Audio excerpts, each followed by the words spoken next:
Hey everybody, what's up, taters? This is Tree from treeoflogic.com. So, hey guys, if you can hear me okay, let me know in the chat. We're going to have a very, very, very good stream for you today. Who I have here joining with me today right now is I have David and I have Ruin.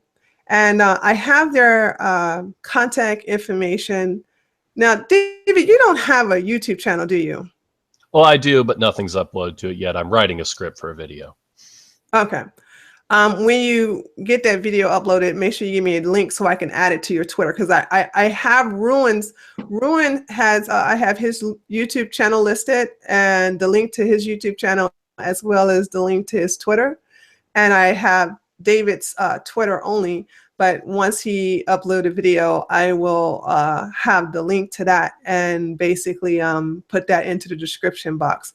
So say hi, guys. Hi there. Don't you usually say hello?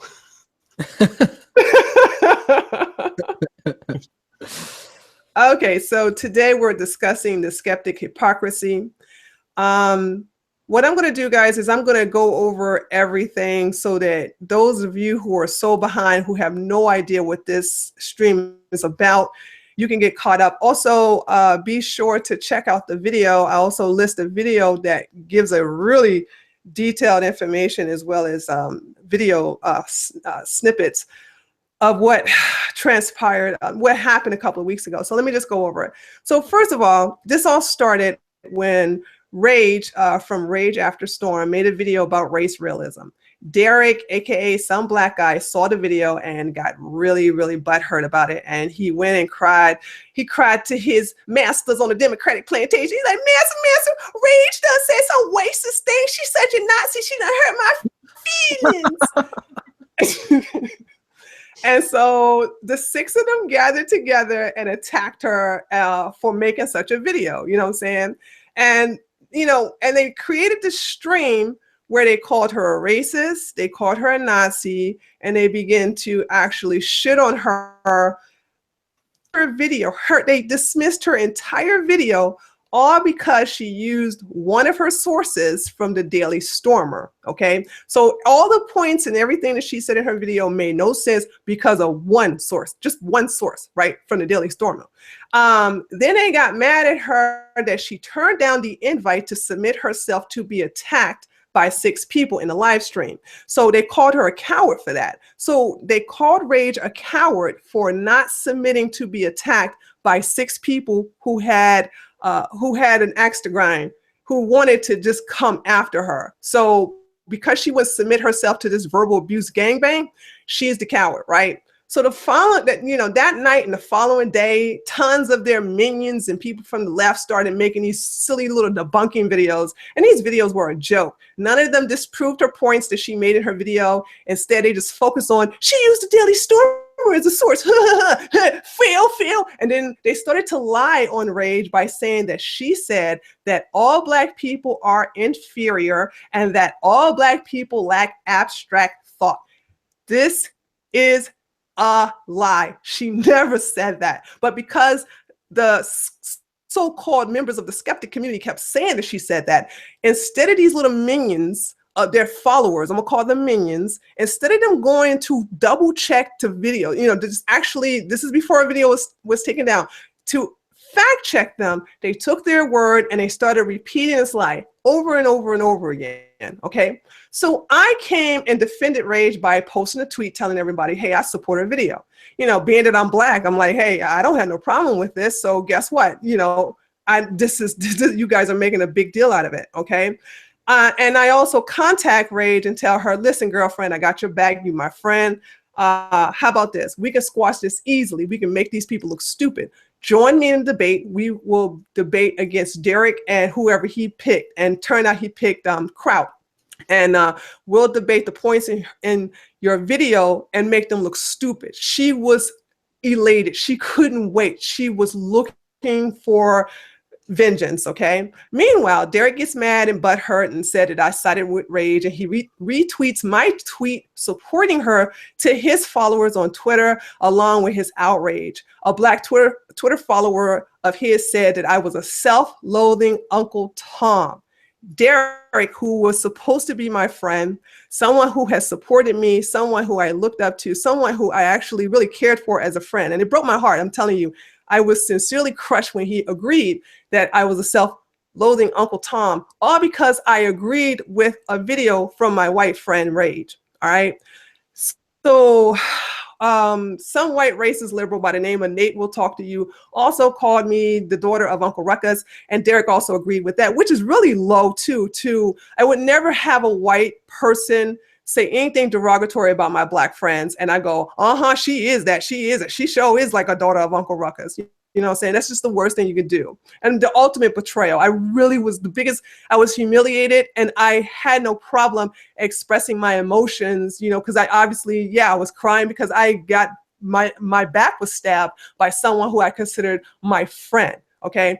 Anyway, I was devastated and I was betrayed, but I wanted vengeance too. So now me and Rage wanted vengeance, especially with the hypocrisy that was illustrated not only by Derek, but also by the skeptic community. So we challenged him and Kraut to a debate, because it's 2-on-2 is fair, not 1-on-6 that's not fair. Okay. 2-on-2 is fair, and we will have a moderator.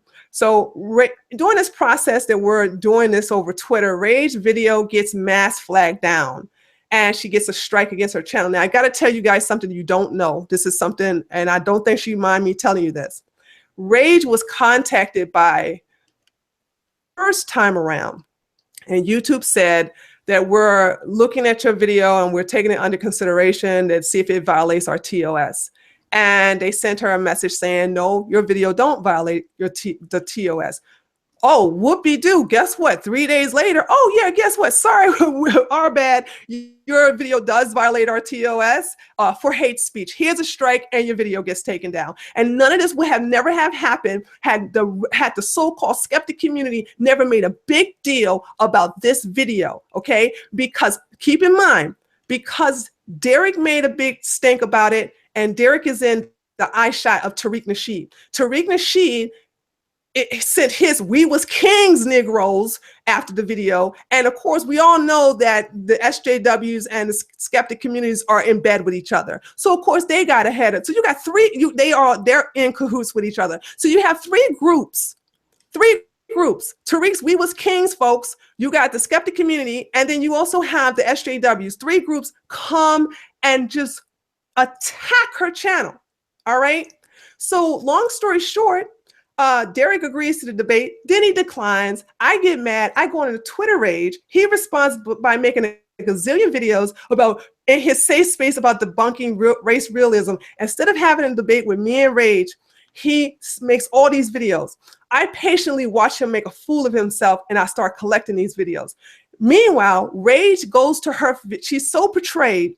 She feels so betrayed by the skeptic community. She cleans her entire channel of every video she made that was related to skeptic community topics.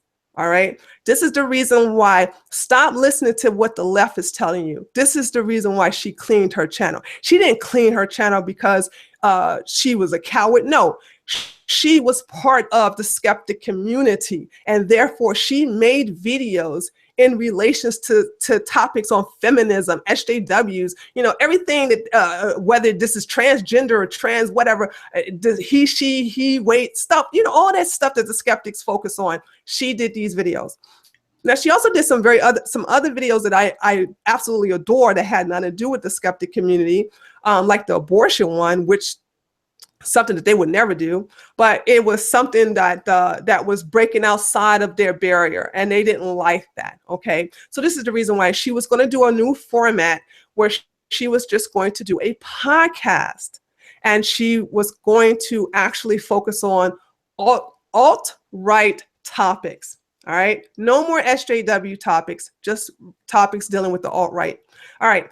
I make a video, after all of this stuff, I make a video exposing the truth about the actions of Derek, aka Some Black Guy, and the skeptic community. And towards the end, I offer in $1,000 to put $1,000 in escrow because Derek's main objection to debating us was he kept claiming that I was too emotional, I was going to be too irate, I was going to be too disrespectful. So I put the $1,000 right there in the camera and I said, hey, boo, guess what? I'll put this in escrow. I'll sign a contract stating that if I curse you out, if I become emotional, if I come irrational, you get this money, boo. I know you need it. Here you go. Take the money. All right. And we was going to have Anthony B. Logan to be the moderator to make sure things don't get out of hand. Did he accept it? Hell no. Of course he ain't. He's not going to accept it. That's the thing about the skeptic community. They talk all this shit and they don't back it up. And they want to call us cowards. And when I say us, I'm talking about right wingers. All right. Well, you know, if you're, and also just something I want to add here, if you go ahead. If you're really so stupid and emotional, it should have been an easy decision for SBG, right? Good point. Absolutely. If I was emotional, should have been easy. Mess me up in a debate. Yeah, it should have been an easy $1,000, right? Real easy. So anyway, so when Derek turns me down, no one from the skeptic community volunteered to take his place. As a matter of fact, they all walked away with their tails tucked in between their legs like a hurt dog. And they refused to debate us. Now, Rage was really looking forward to this. And this was never given to her. So please understand that she never got her vengeance, all right? Neither did I. Fast forward to Saturday. Rage contacted me and the rest of us, you know, about letting us know that she's going to leave the internet. She's going to first delete her Twitter, and then she's going to delete her YouTube channel the next day. Now, I support this decision because she needs to concentrate on her schooling. And I need you all who's listening to me right now to listen to something that, again, I want to tell you. She's dealing with being constantly sexually harassed and assaulted with the migrants in her area every time she used public transportation. And, you know, one story she told me on the interview that's on this channel is when she was going to see an eye doctor and a group of migrants from Africa followed her from the tram all the way up to where she was going to her doctor's office. They waited outside for her for over an hour to see if she's going to come out. Do you understand the women in Europe are under attack? They're constantly being gang raped. They're constantly being sexually assaulted and abused. And it's like Americans here, because that is not happening over here, you disregard that situation that's happening to her. Please understand, this woman is 19 years old. Her only means of freedom was Twitter and was YouTube until they attacked her YouTube channel and she got a strike from with it also. So the very platform she enjoyed now she despised because they have been tainted. So she bounced. Now, what did the lefties do when she leave? They cheer and they rejoice in her departure. Yay, we made a 19-year-old girl leave the interwebs. Yay, woohoo, we are the big guys. And then today, shit gets worse. Someone posted on poll telling everybody that the police, listen to this lie, guys. And this is also going to show you how the smart people are on the right, not the left. The rumor was that the German police came to Rage's house and locked her up for hate speech, and she's in jail right now looking for someone to get her out. And instead of these stupid liberals fact-checking this, they spread the lie by making videos like, oh my God, Rage done got locked up for hate speech in Germany. First of all, you dumb motherfuckers, Rage lives in Switzerland, not Germany. All right, how the hell do the German police do not have any authority in Switzerland? Also, if you looked at that interview, I specifically asked Rage, I say, Rage, are there any hard speech laws in Switzerland similar to that of Germany? She said no. But even if there were, okay, even if those laws were the same, She was talking about Black people. Merkel don't like you talking about her refugees. She don't like you talking about Islam. She don't like you talking against Muslims. Black folks are not on the list. Sorry. So basically, that video had nothing to do with Islam. It had nothing to do with the refugees. It had nothing to do with the Muslims. I'm speaking from experience. I got an arrest warrant because I spoke out against her refugee policy.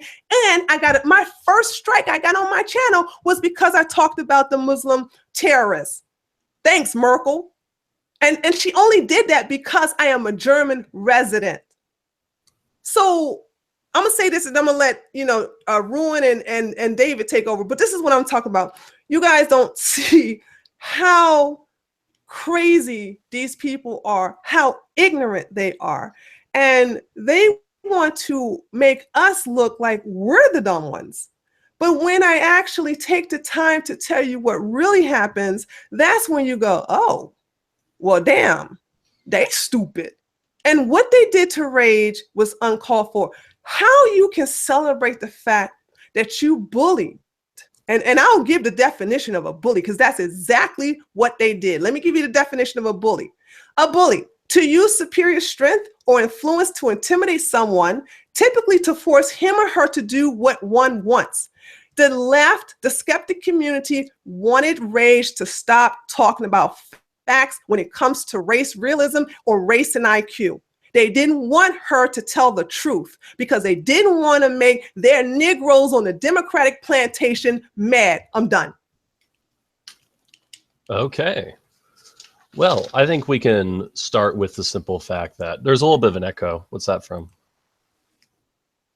I'm not hearing it. Oh, okay. I guess it's just me, but I'm not hearing it either. Is the chat hearing it? Because if not, I'll just ignore it. No, I'm looking at the chat. They didn't say anything. Okay. Okay. Okay. Well, okay. Well, we kind of know how the skeptics are going to attack what you've said. So we'll just head that off right at the beginning. They're going to say, oh, you're just a snowflake. You won your safe space. All we did was criticize you. That's bull. I mean, they flagged her channel. They flagged her channel. Then they did these like circle jerky streams where she wasn't really had any fair shot of responding to them about how she's wrong. And even then they argued in bad faith. I mean, the Warski stream's a great example. You had Jeff Holiday saying IQ isn't real, which everyone picked up on. but even better, because Jeff is low-hanging fruit. Jeff is an idiot. He's a demented little goon. Even better, this guy called No White Guilt did a video where he pointed out that Kraut did not argue in good faith. Kraut actually made the Daily Stormer look credible because the article the Daily Stormer cited on Wikipedia is about the golden rule across the world. The Daily Stormer did not say only Europeans had the golden rule. They just said, rightly or wrongly, Africans did not develop the golden rule on their own. And in the Wikipedia article, there's no mention of Africa, which was the Daily Stormer's point. But Kraut said, their source debunks their whole argument. And no, it doesn't. And the Warski stream and his fans just bought it up. Yeah, I mean, the irony of that part was that when Kraut looked at the wiki article, he listed off pretty much everywhere except Africa. Yeah, Yeah, and then there's the simple fact that, they did target Rage because I think they knew she was inexperienced enough to the point where they could pressure her. They didn't say anything about Stefan Molyneux. Well, Jeff Holiday did, but his videos were shit, so we don't care. Or even better, if we want to talk about a god of rationality and skepticism, you never see them go after Sam Harris on any of this stuff. Oh no, yes, Sam Harris. Well, Sam Harris is their god. I don't even really think that they don't. For some of them, he is like Mouthy Buddha really likes him, but Mouthy Buddha is a good guy, so we're not gonna. Well, yeah, Mouthy Buddha also accepts these facts and accepts the data that's available. He doesn't engage in denialism of it. Oh, we love Mouthy Buddha. I love that guy. Oh my God, yes. Yeah. Now, what Kraut did was an absolutely careless error that was uncritically accepted. And this kind of goes to what I've noticed with the skeptic community. I think we're going to get into sort of ruin and eyes problems with the skeptic community is they really don't like to criticize or police their own. And that's why Sargon had to make like special rules for how to handle disagreements. And the alt-right, there are basically no rules for how you can disagree with someone. And it gets a lot more cutthroat than saying, your video about feminism was shit. And, you know, again, I just don't understand where these people get off thinking they have any intellectual authority on any of these subjects when they constantly run away from any direct debate, any direct challenge, and just kind of prattle off to their own little audience. Well, yeah, I mean, that's something else that's important to note about the Warski thing is that even if Rage had showed up for that stream, it's 6 against 1. You'd barely be able to get a word in edgewise in a situation like that. So you could, you know, let's just say for the sake of argument that she was much more experienced than she actually is. Even if she had like Sam Harris levels of knowledge on this, or Jordan Peterson. Jordan Peterson's another one they never criticized for saying this stuff. But even if she had that level of expertise on it, it's not like she would be able to get a word in edgewise and actually complete a statement or make an argument, because she would have 6 people talking over her. So, and on the subject of who they don't criticize, I can name 2 people they don't criticize. One they don't really know much about, Jonathan Haidt. He did an interview with Gad Saad where he basically tiptoed right up to the line of race realism and then just left it there as an implication. And Mr. Saad agreed. So they don't know that Gad Saad also probably agrees with race realism. They don't know Jonathan Haidt agrees with race realism. They don't know about Steven Pinker. They probably know about Charles Murray.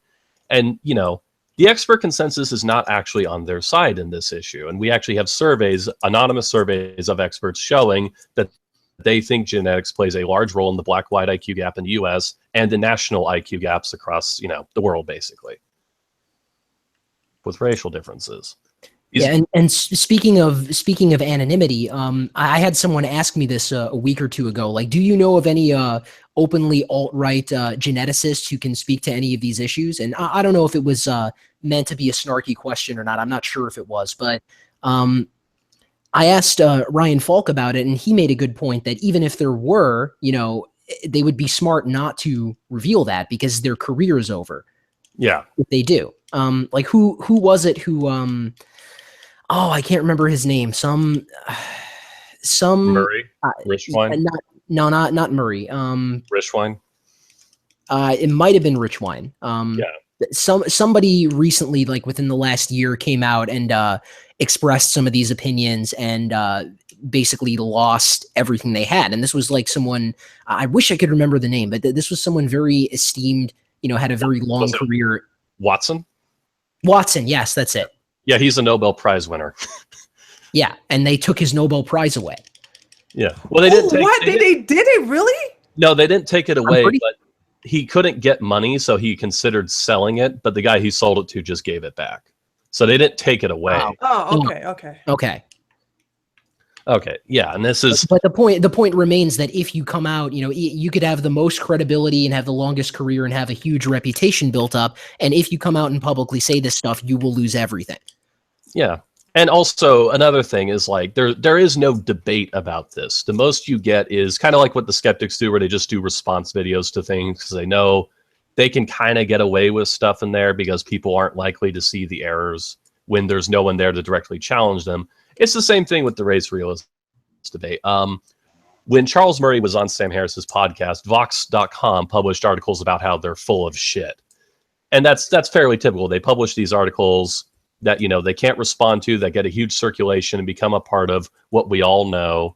But when they actually debate, like there's a debate between Murray and Flynn, Charles Murray and James Flynn, where Murray just destroys the guy because all Flynn can do is focus on this one study from Germany called the Eifert study, which purported to show that, you know, when the racial stereotypes went away with, it was studying bastard children of American GIs, and some of which were black, and they found that the IQs weren't different. Well, not really. The study has numerous methodological problems that one can read on Wikipedia. And that's kind of the point of this, is that there is no evidence that would make you believe the races are the same. It doesn't even hold up to logical scrutiny. And that's what convinced Sam Harris when he was chatting with Murray. He said something along the lines of, it would be an evolutionary miracle for all these disparate populations to be exactly the same in the one area of humanity we value the most, mental faculties. That's a religious position almost. You're projecting your values onto the universe, which doesn't really care. It doesn't really care. Nature doesn't care if you would sometime in the future see intelligence as extremely important, it's just going to select for whatever traits are advantageous to the organisms at that time. And that's kind of my spiel. Right.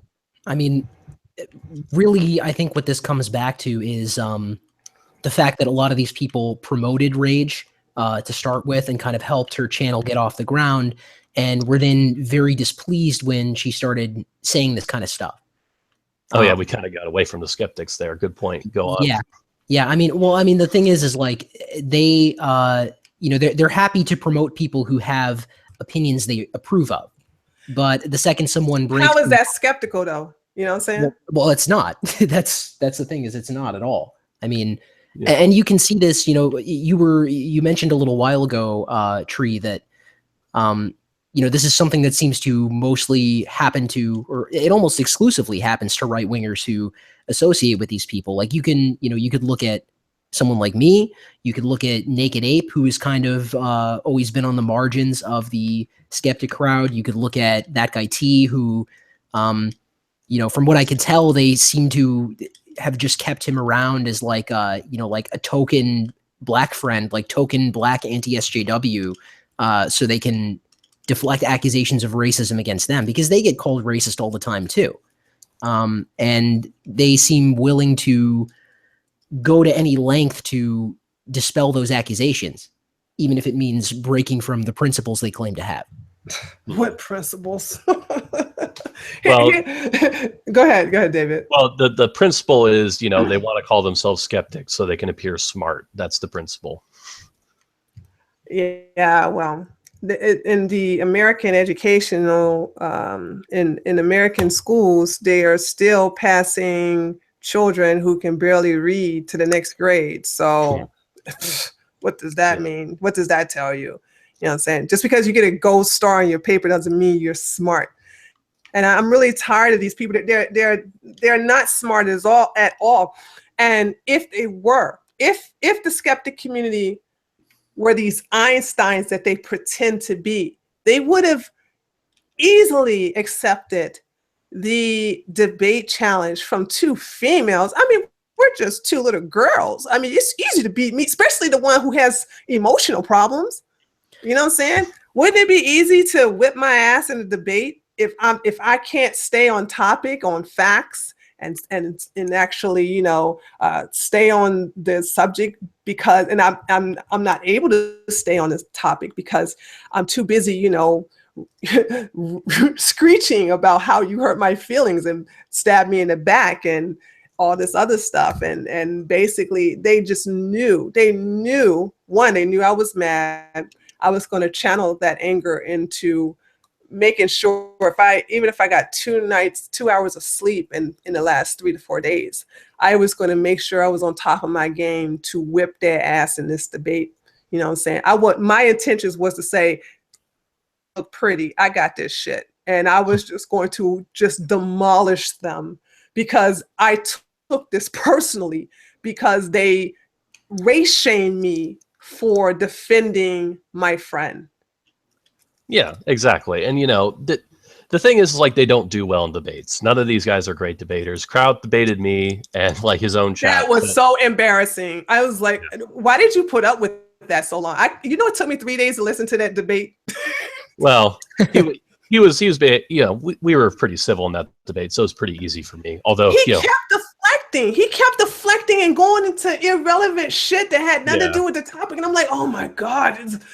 I think I lost some brain cells. You know what I'm saying? Yeah. But that doesn't to that debate.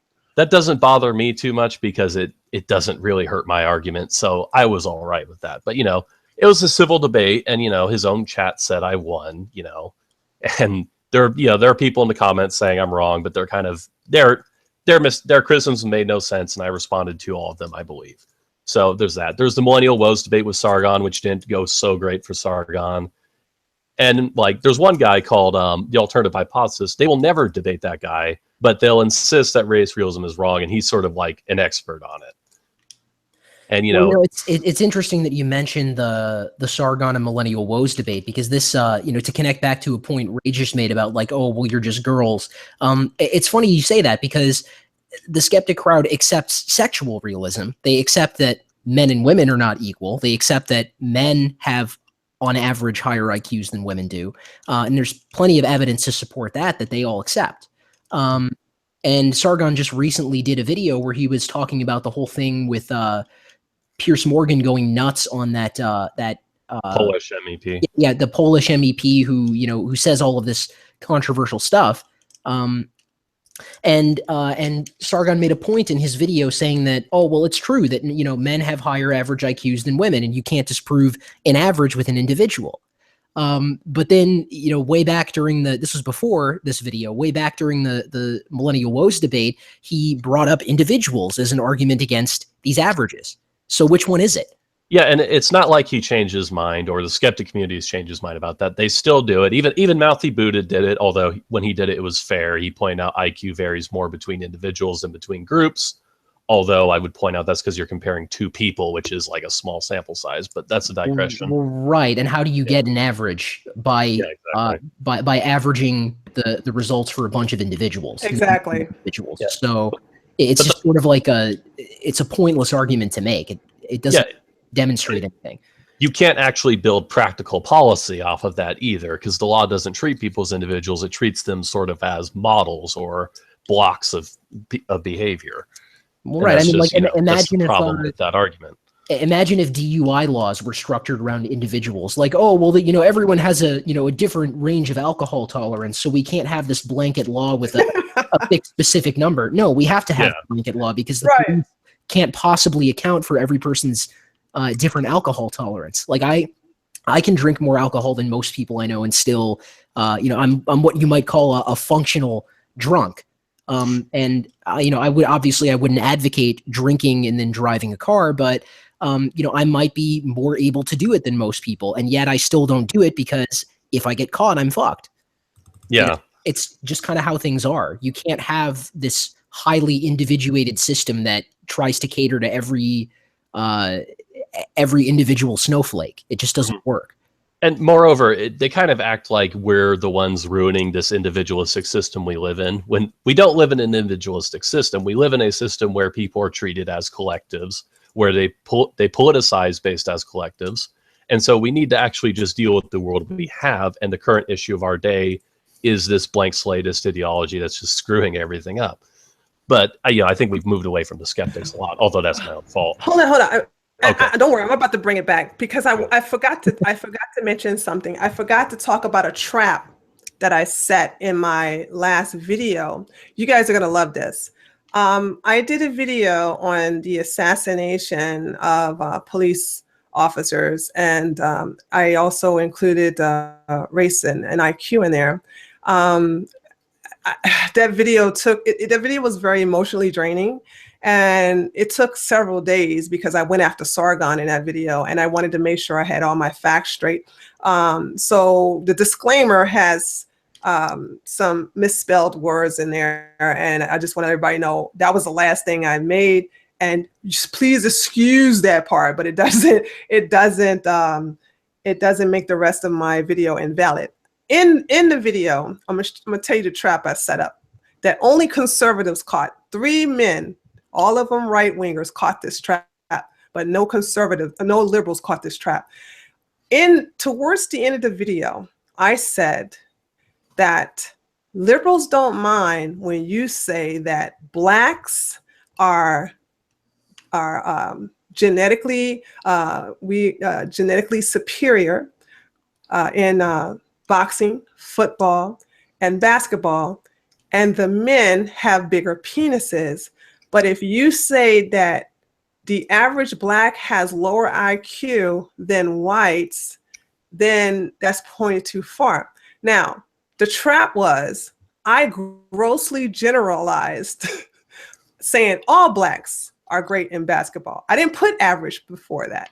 I said the only time I mentioned the word average when I said IQ.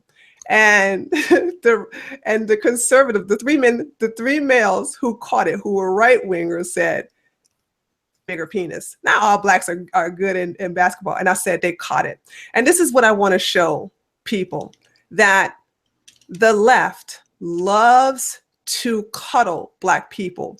As long as you say something that compliments them, that feeds their ego, you're never going to hear shit out them. But to say anything that's backed on science that may hurt their feelings a little bit, and to learn about the racial IQ structure will only hurt your feelings if you have a small ego and basically low self-esteem. White people do not get pissed off that Asians are smarter than them. And when I first heard about this, when I first started to hear about it and begin to research race and IQ, I wasn't insulted either. Thinking about the way I was reared in Washington, D.C., as well as being a police officer in the ghetto, the shit made sense to me, total sense to me. But I noticed that with Rage's video, they took her saying average and made it generalized, and they made a general statement that she said all.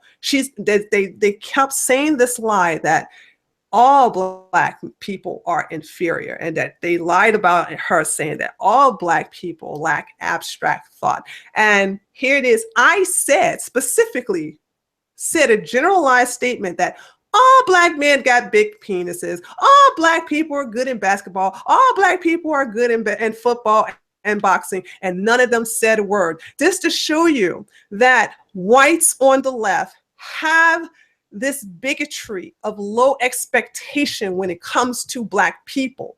They will cuddle them and they will let them believe this we was kings and shit because they don't want to be truthful. How many of them have made a video in reference to Michael Brown? Okay, except for, hold on, I gotta put a not all here. AIU, as we all know, is the only one on the left who actually who actually tackled that. Do y'all agree? Am I missing somebody else? No, I can't think of anyone else. Yeah, he's the only one who's actually like, no, Blacks are committing this amount of crime. And actually they crucified him 2 years ago when he was the first one to come out and say Blacks disproportionately commit over half of the murders in the United States. And the atheist community attacked him for that. And he's the only one who defends police officers. He's the only one who actually tells the right statistics about Black on Black crime. The skeptic community never made a video disproving or debunking Blacks' false claim of being oppressed. The skeptic community never defends the police. As a matter of fact, they think the police actually go out and kill Black people on purpose. The skeptic community and the left, except for AIU, they never did a video or recorded a video talking about how the welfare state rewards Black women to be single mothers. And they never talk about how those Black single mothers are teaching their children how to fear and fight the police. Why is it that the left, as well as the skeptic community, always talking this bullshit about how the police how we have a problem with police brutality, but not a problem with these Negroes not learning how to comply?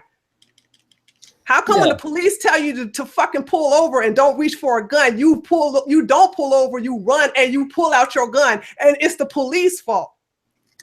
Yeah, I mean, and something I think is worth highlighting here is I'm sure both of you have heard about that incident in Minnesota, in Minneapolis, where the Somali police officer shot a white woman who was actually the one who called 911. And when she approached the squad car looking for help from the cops, he basically panicked and shot her, thinking that she was a suspect or something.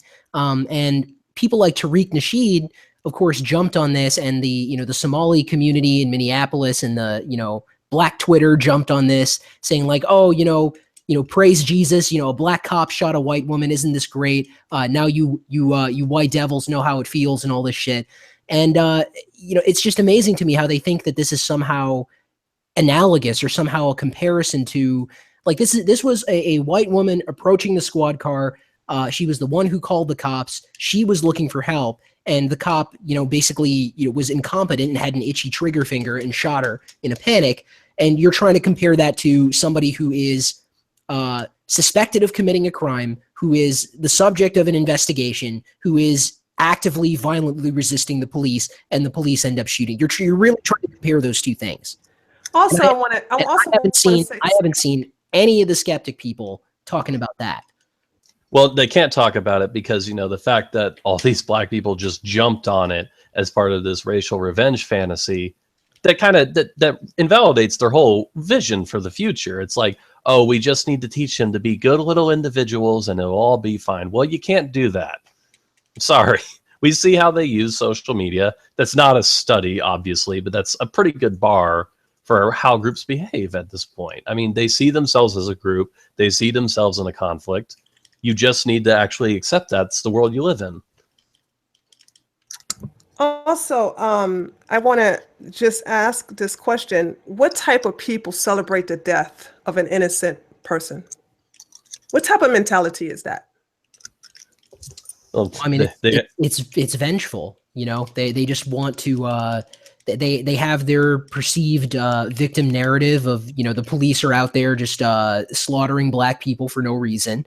And so they want to jump on this and act like that's somehow an equivalence or somehow like vindication for them.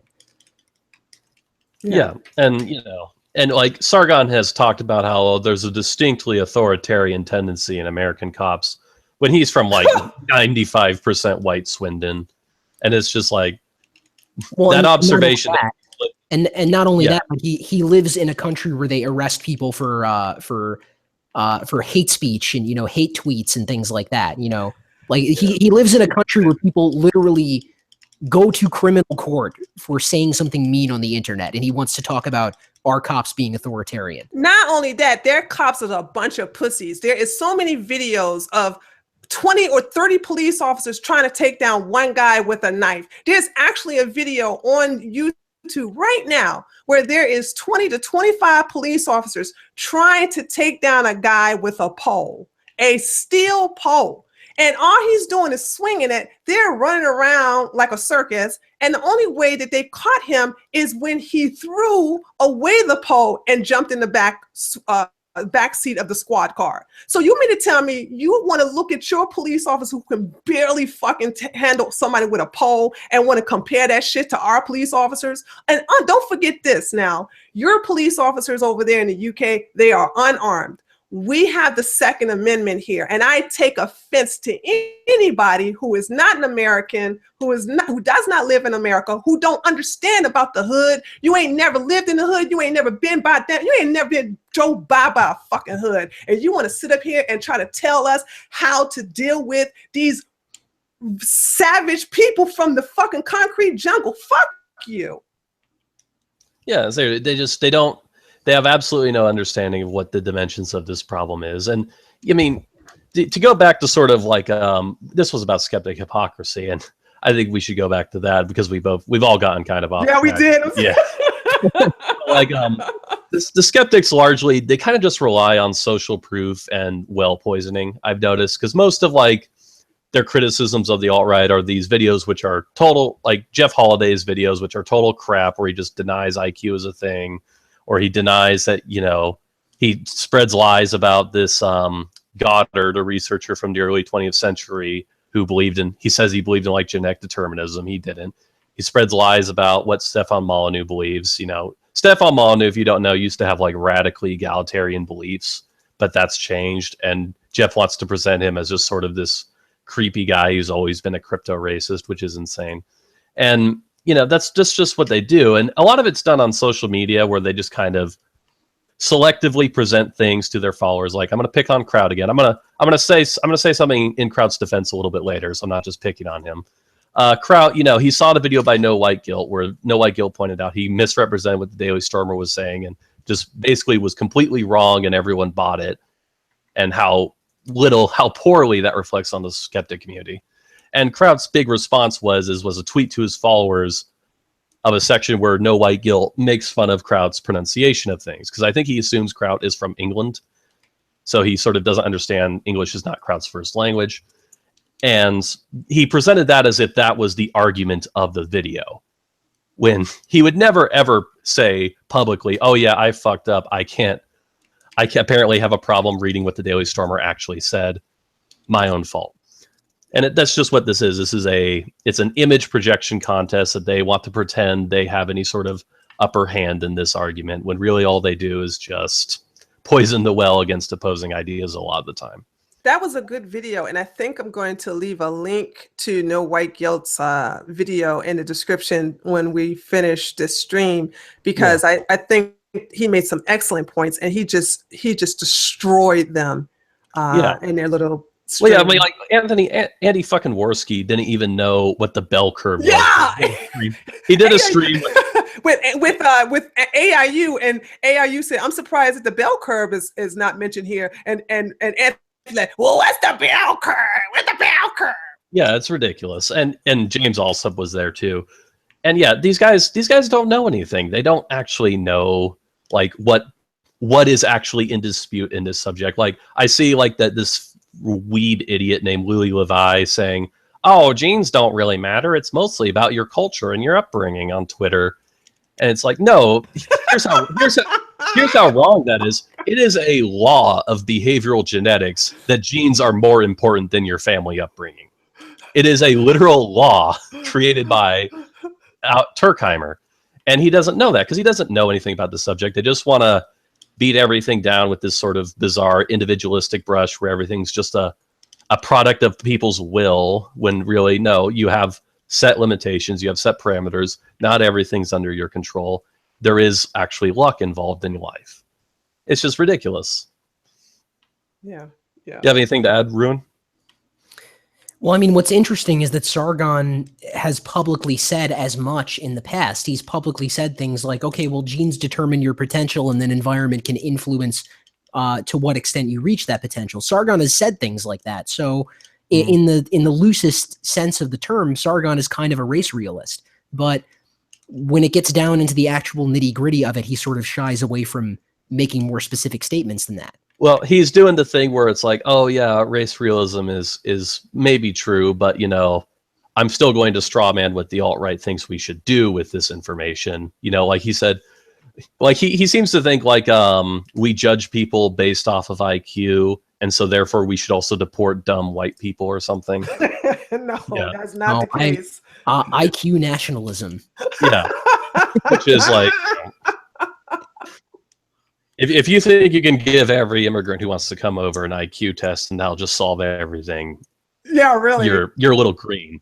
I mean, like the people who study this subject don't arrive at the conclusion of IQ nationalism. That should tell you something.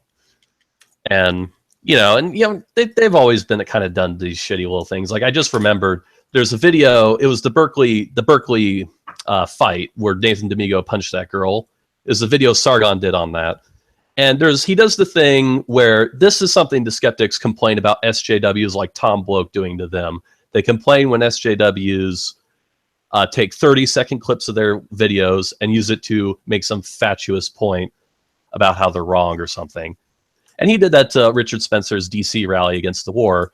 He wanted to make his stupid little point that the alt-right and Antifa are the same because, a made-up grievance is as real as a, real one. But he wants to make this fatuous little point. And so he takes the 30-second clip of when Richard Spencer's rally was met by Antifa and devolved into a shouting match. And, again, that's exactly what skeptics complain about being done to them. We have these videos that we put so much work into, and then these idiots like Tom Bloke just take a 30-second clip of it just to make us look stupid. How could anyone do that? Well, right. I mean, because that was an event that Spencer, and I don't like everything about Spencer. I have my own criticisms of Richard Spencer, but just same here. But for the sake of conversation here, that was an event that Spencer organized himself in like under 24 hours or under 36 hours or something. And Antifa shows up to try and shit all over it. That's not Antifa and the alt-right acting exactly the same. That's Antifa doing what they do best and doing what they always do to everybody, not just the alt-right. So I really don't understand what point Sargon thought he was making with that one. And you do know that 2 days after the whole, what shall I say, the next day? No, it was 2 days. 2 days after everybody started to shit on Rage, Sargon did a video. And in that video, he stated that Asians and Jews have the highest IQ. And he also said that one of the reasons why Jews have high IQ is, and they, excuse me, he didn't say the reason why. He said something that no matter what trials and tribulations, I'm paraphrasing here, but he said, no matter what trial and tribulations that the Jews go through, they're still able to be successful. And I came out and I made a post and I said, oh my God, Sargon said that Asians and Jews have the highest IQ, and the skeptic community didn't lose their shit.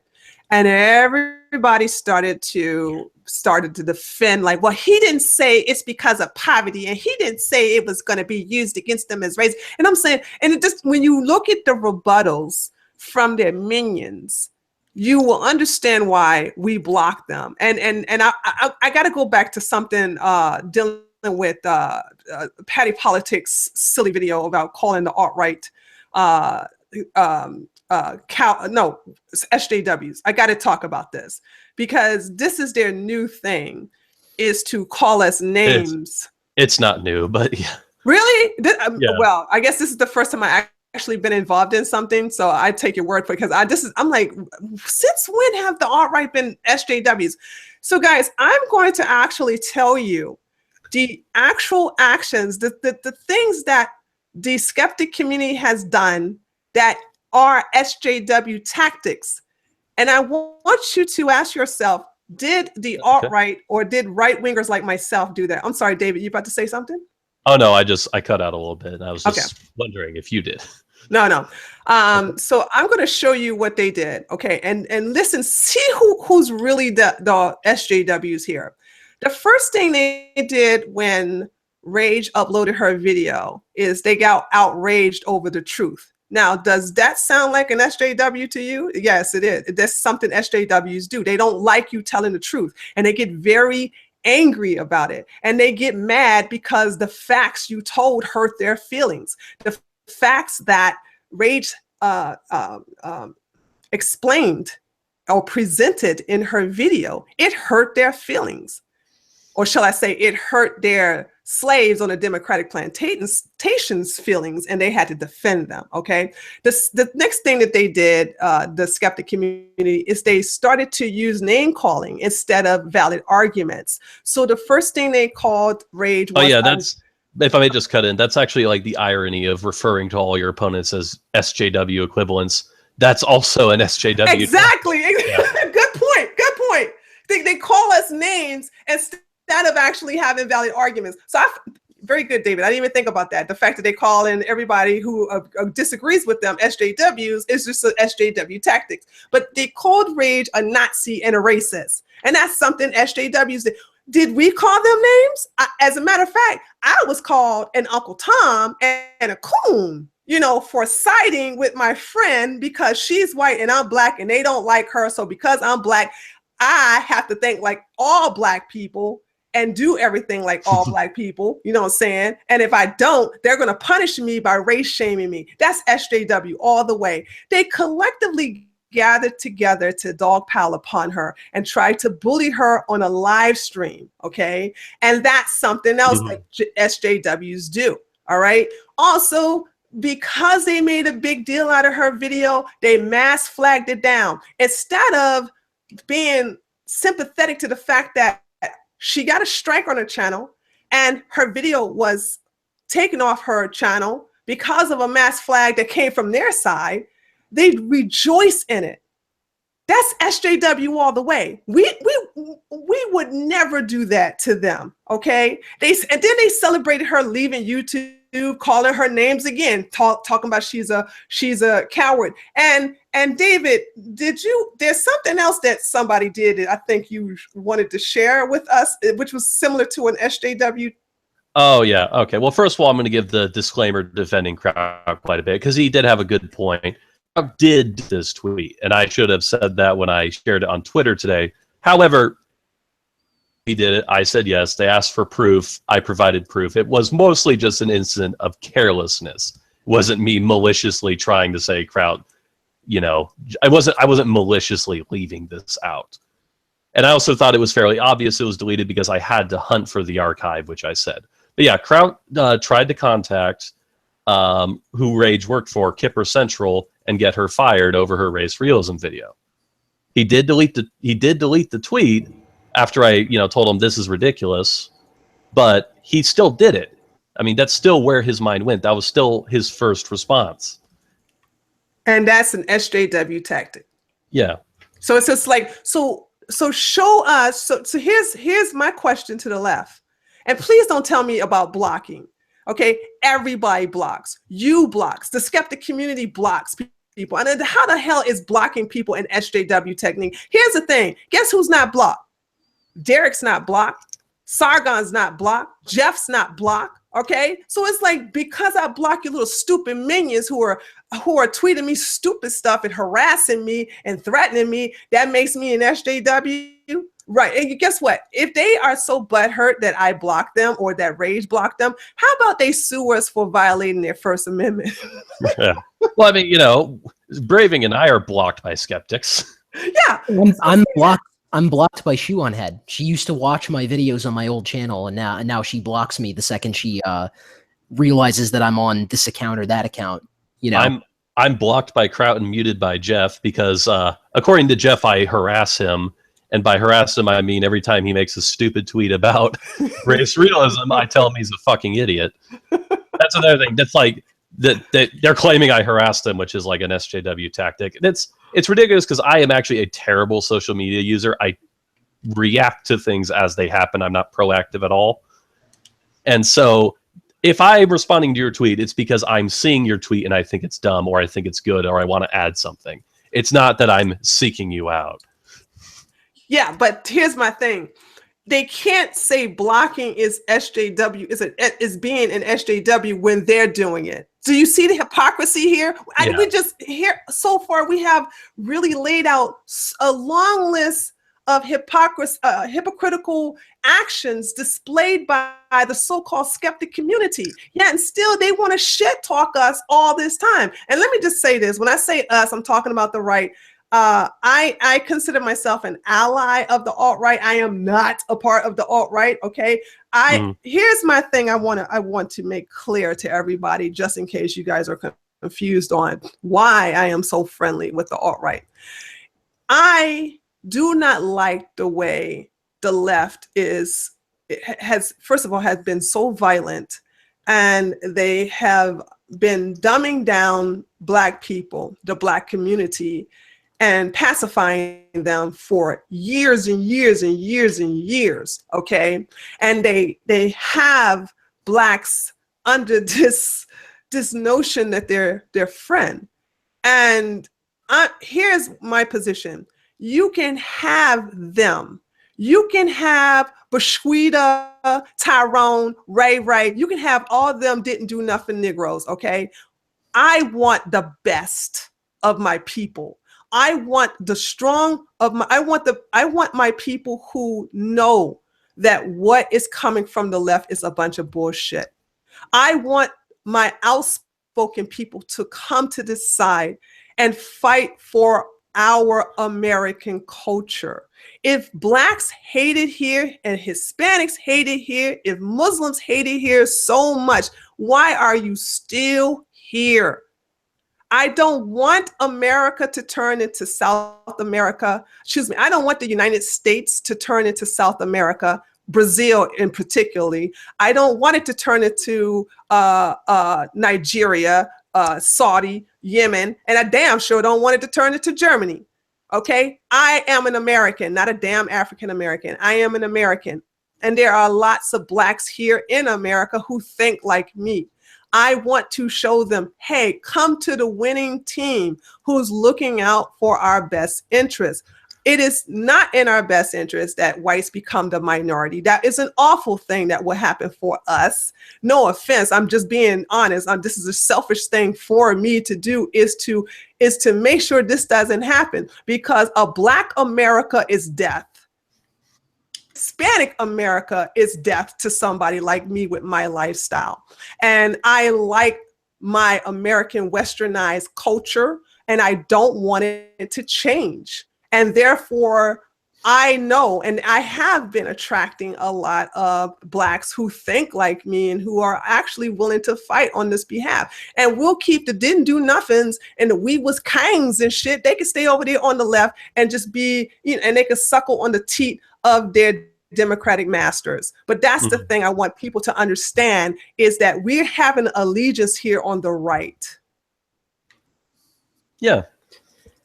Yeah, I mean, this is something that I've been thinking about a lot lately, and you know, the problem that we're faced with the left is that they have this huge power structure built up. They have the universities, they have much of the public school system, they have parts of the government, they have the media, they have entertainment, they have the social media sites, they have all this enormous, like, multi-billion-dollar power structure behind them. And the right doesn't have any organization. You know, there's all these different factions of the right. Like, you have the alt-right and the ANCAPs and the libertarians and the you know, evangelical Christians and all these different groups. You have the Oath Keepers, you know, and all these different groups are kind of doing their own thing. And there's no way that we can beat the left if we do not act as a cohesive unit. Like, the right needs to come together to resist the left, or the left is going to win. Yeah, there's no point in, like, this pointless division. But the thing is you know, actually, I just thought of this, Ruin. Wasn't there this guy, he had like an animal avatar, who said a lot of the stuff we're talking about with the skeptic community? He said that they were obsessed with ponage and that this would lead them to just being ridiculous and stupid. What was his name? But yeah, he was some kind of forest dwelling creature, I think. Yeah, British sort of blue accent. too. Yeah, and they all hate him. They all hate him for pointing this stuff out way back in like 20. Was he from the left? it's teal deer. We're just being kind of cute. We're being coy.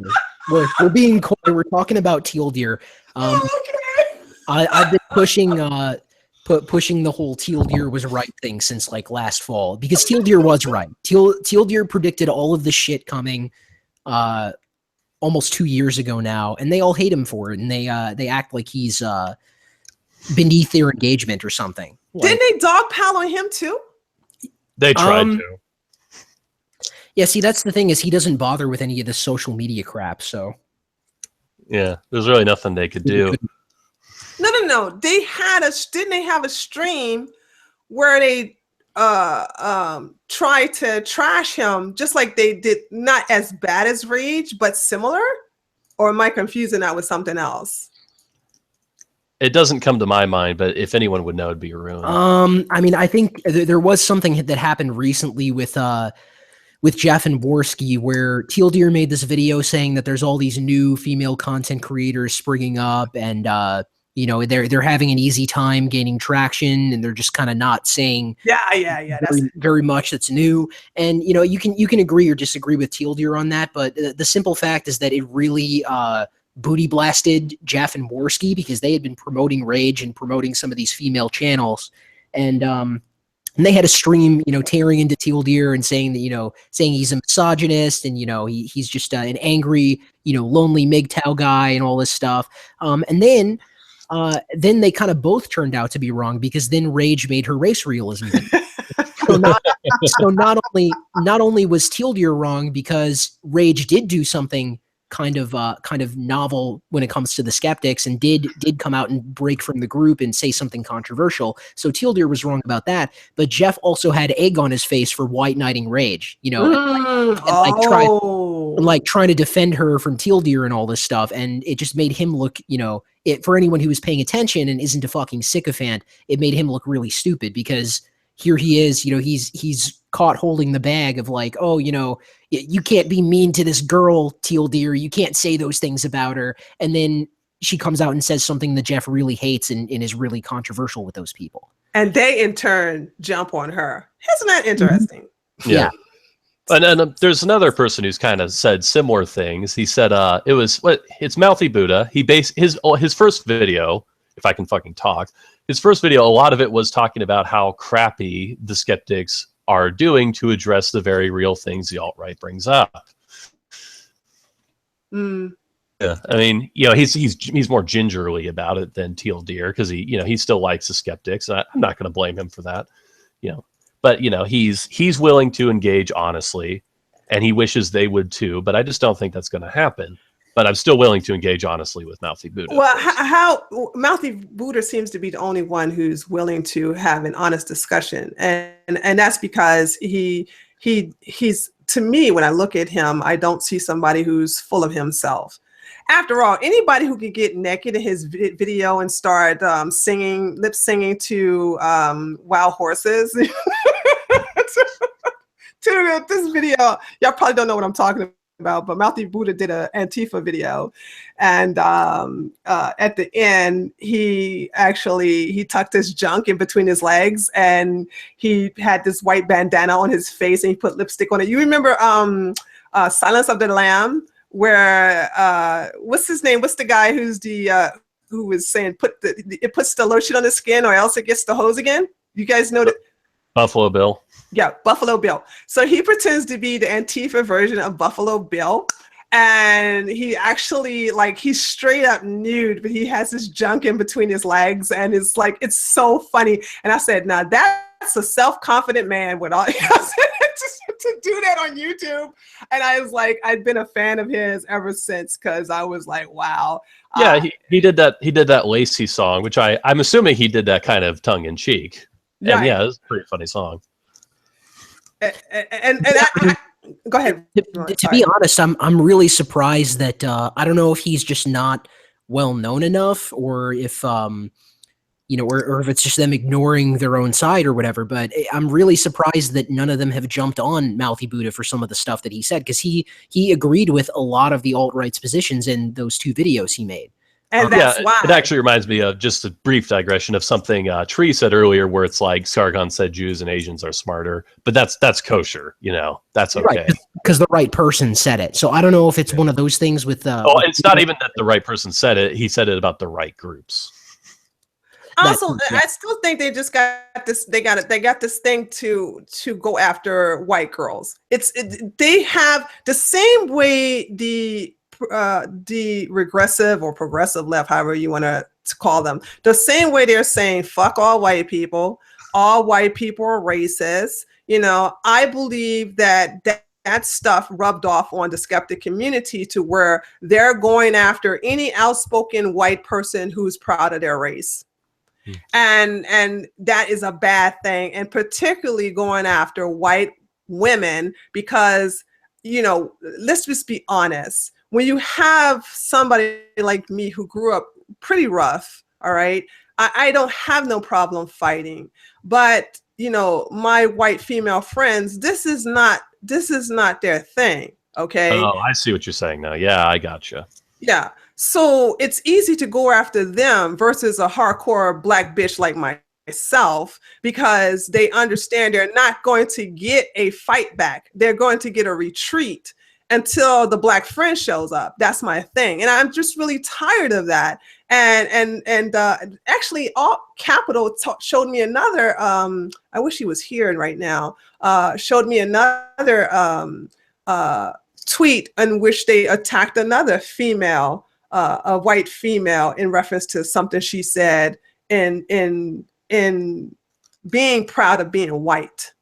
Oh, that's funny, because these guys talk a big game, but they never seem to want to debate people like Ruin or Ryan Falk of Alternative Hypothesis, or even me. I don't have a YouTube channel, so they kind of have an excuse to ignore me. But they'll go after these people they see as easy targets, people who they don't think will fight back, as you said. Yeah. And I think that's one of the things I just love about being me. I mean, here's the thing, like somebody, I remember somebody said, one of their minions said, well, Tree, it sounds like, you have white envy. No, I don't have white envy. I said, first of all, no matter what you think about me as far as my mentality is concerned, I like that I'm 6'3". I like that I'm tall and strong, and I like that I can fuck you up. And I would not change that for nothing. So I don't want to be a white girl that's going to run away. I'd rather be the black one that'll fuck your ass up with my hands and feet. I like being me. And this is the reason why I want more Blacks like me to come on out and come on this side and let's just go ahead and just get this over and done with. Because for them to run away when I show up should tell you something. Mm-hmm. And actually, we were talking about Matthew Buddha earlier, and I forgot this. He said he got pushback from his own side, didn't he, Ruin? He did mention that in his video, but he was saying that it was mostly from viewers and not from other content creators. So he did get. I should correct myself. He did get some pushback from his own side, but it wasn't like other YouTubers jumping on him the way it was with some of this other stuff. Well, the viewers are the people who buy these things uncritically, so I'm not shocked. True. And, yeah, I mean, I think part of the thing with you, Tree, is that you're just too Black for them to criticize. Yeah. Like I was saying earlier, it's very easy for them to go after a white person who's saying this stuff and say, oh, well, you're just racist and you just think you're superior and all this stuff. But if a Black person is saying it, they don't dare criticize that because they're out of arguments. They don't have any misdirection that they can go with. They don't have any moral gravitas. And speaking of someone that's too Black for them to criticize, did we want to bring in T? Yeah, is he here? I don't see him. Yeah, I DM'd him, and I don't think he saw it yet. But hopefully he sees it. That would be cool to have him on because he's another perfect example of this. How he talks about. I was telling you, Tree. He talks about all kinds of stuff. Like he is kind of similar to you, where he kind of behaves like an ally of the alt-right. He doesn't really go against us. He sees some value in some of the things we're saying, and he even talks about the Jews sometimes, in ways that the skeptics don't approve of, but they never attack him for it. They never go after him because he's too Black for them to attack. They don't want to look. They're used to just calling people racist or saying that, oh, you're just some loser in your mom's basement and you just want to feel good about yourself saying this stuff, and they can't do that. So well, yeah, because T dresses better than like 90% of them, so it'd be fucking retarded. Can we I want to talk if he doesn't come up in the next 15 minutes, we'll see how it goes, but I want to talk about, I want to ask a question personally in reference as a Black woman to white men, but do you guys want to say any closing remarks in reference to the hypocrisy of the skeptic community? Well, they scurry around like rats whenever anyone who could challenge them effectively shows up. They'll go after low-hanging fruit. Oh, third position. If I take this tweet out of context, he sounds silly, and so I'll do that. Or this guy made fun of the way I pronounced something. That was clearly his only argument.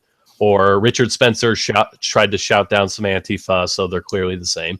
It's ridiculous, selective, cherry-picked bullshit. And, they don't actually do well when they're challenged on these ideas by someone who's remotely competent. And they know that, honestly. I think they know that they just don't have what it takes. Yeah, and something that I would add to that is that there's sort of an irony in the way they defend the YouTubers. I'm specifically referring to the fans of these people. It's really ironic how tribally they behave when they say that they're all about individualism and they're against tribalism. Oh, good point. They think collective mentality or cultish behavior, clannish behavior is stupid, but they just engage in the same kind of low class tribalist kind of bullshit. Yes. Which they didn't accuse others of doing. I mean, there's even down to like a sexually political level, like a male female dynamic, like the teal deer thing. Or I remember on the Warski stream, I got brought up actually by Jeff, and he claimed, this is where his low class brain goes immediately. He claimed that I was just defending Rage because I wanted to fuck her, which. Oh, we know who wanted to really fuck Rage. Do we really need to go there? We right, because who really wanted to fuck her? Because who was tripping over himself to defend her from that big meanie teal deer? Me. Yeah. Wasn't me doing that. So, I just find it kind of telling that that's the first place a person's head would go. It says more about them, Yeah. And my thing is this, and this is what I want to say closing before we move on to another topic. I just want to say, guys, that, understand that one of the best things that the skeptic community, one of their methods, or shall I say, actually the MO, is that they love to deflect and they love to call other people what they are. So it's easy for them to call right-wingers SJWs when they themselves are SJWs. And their liberal minions don't fact check them or make them justify what's the purpose of them calling us SJWs. What have we done? And you can't say the blocking thing. Blocking, like I said, they block, we block. Blocking does not mean you're an SJW. But I have listed the actual SJW tactics that they have actually carried out to display that they are the true SJWs. And when you keep messing with the low-hanging fruit like that, you will take on their attributes. And also lastly, we need to let Rage heal and deal with her environment and deal with her schooling and call people out on their hypocrisy of glorifying in the fact that she left. To pick on a 19-year-old teenager like that, who's still learning to become, she's still young. Wasn't she like an SJW a year ago, guys? Mm-hmm. Yeah. I mean, that's something else to consider, is that she seems new to politics in general. She seems like she went through a very rapid philosophical change in a very short period of time. And if we're being perfectly honest, she could have presented her video better. She could have been a bit more rigorous, and I think that's probably part of the reason why she wasn't, is because she's just new to all of this stuff. Yeah. Mm-hmm. But instead of just piling on her, why not just go ahead and say, hey, can we clean this up a little bit? Why call her names like Nazi and racist? It's because they feel like they're in competition with us. So when she links Daily Stormer, it's a way to attack us. And also, there's something else I wanted to say. Like this YouTuber Distributist, I chat with him in Discord, and he said what SJWs and progressives are good at is rallying social pressure to people they dislike.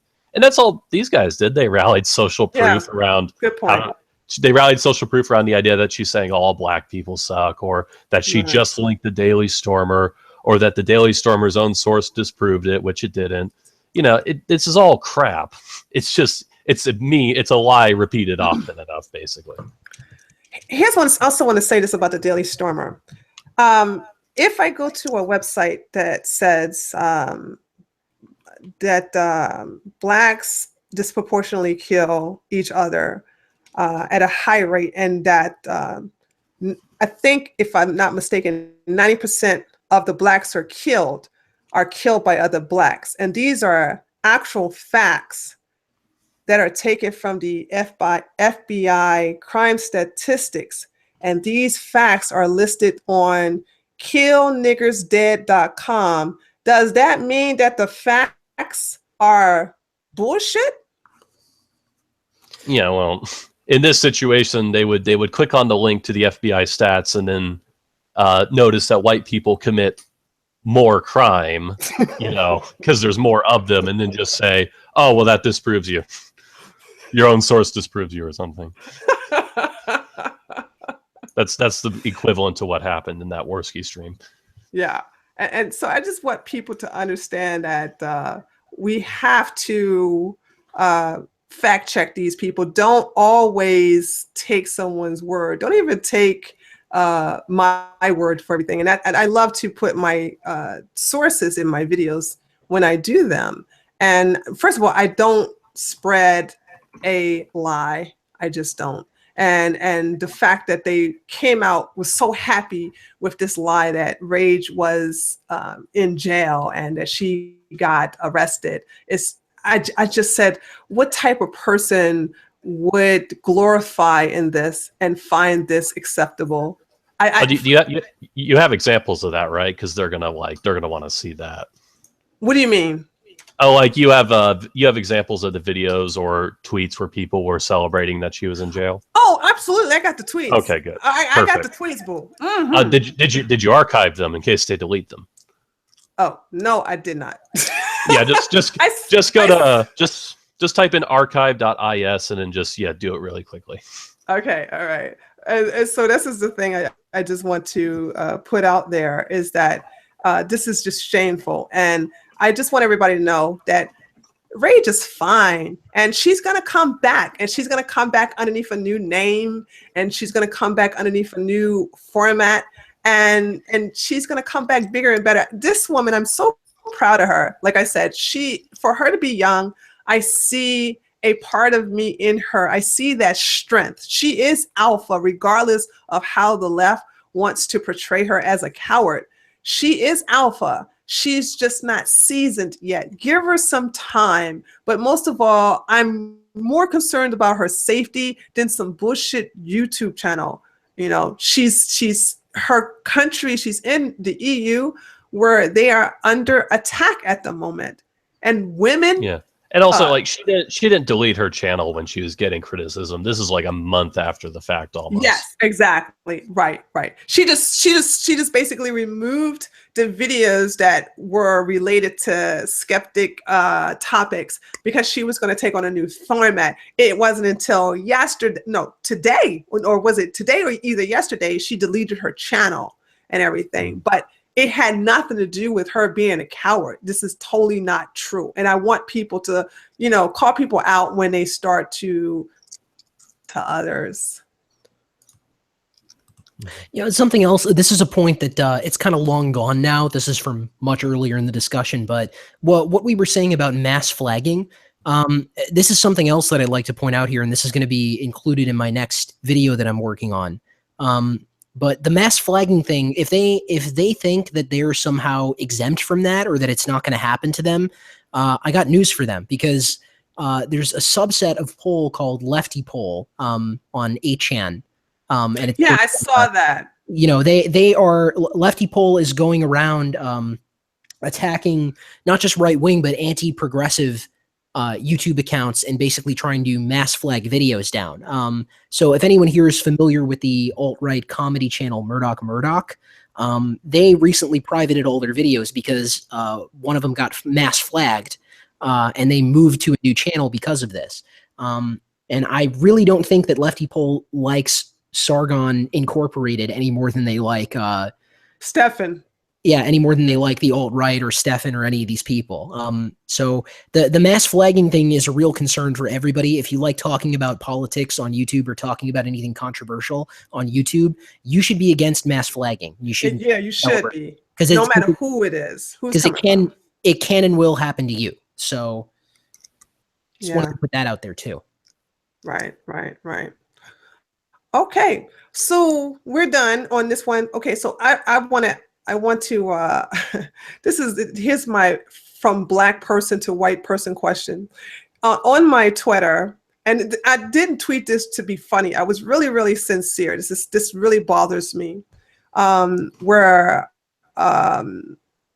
C created a cartoon in reference to the Romans, and they have it as a mixed race. One of the Romans, if I'm not mistaken, is black. And the BBC. Oh yeah, is this that BBC cartoon? About the history of Britain. Something. Yeah, the history of Britain with the Roman soldiers are black. and white people on Twitter were very upset about it. But I sat there and said, well, what the fuck you guys gonna do about it? Right? And so and so nobody was like, all they did was bitching. I don't really subscribe to sitting, moan, and do nothing. So then you guys probably saw it, I put up, I said, listen, how about you all create a video in reference to depicting the Zulu nation and make sure it's an all-white cast, and have Chris Evans with his sexy ass, have Chris Evans as Shaka Zulu, and basically, saying, do that to show them how it feels when people want to rewrite history and use their word, culturally appropriate.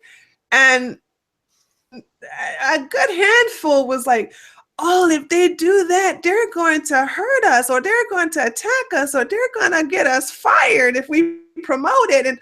And my question is, you still need to do it. why are y'all so scary? Oh my God, why are you guys so scary? Please. Why can't I didn't say go out there and kick the producer's ass. I said, why don't you do the same thing but make it opposite? Just make it fucking crazy. You know what I'm saying? Or make Roots. We understand Roots is dealing with Lee, I think I forgot, it's Lee something. His family saying that they were stolen out of Africa. Well, then make it an all-white cast saying that black people stole white people out of the UK and brought them over to America and made them into slaves. I mean, do something ridiculous. The same thing they do to you guys. Why you don't do the same thing, but you're too scared? So my question is, where is this fear coming from? Well, it's basically what the term's bugmen, right, Ruin? Yeah. I mean, it's basically just capitulation.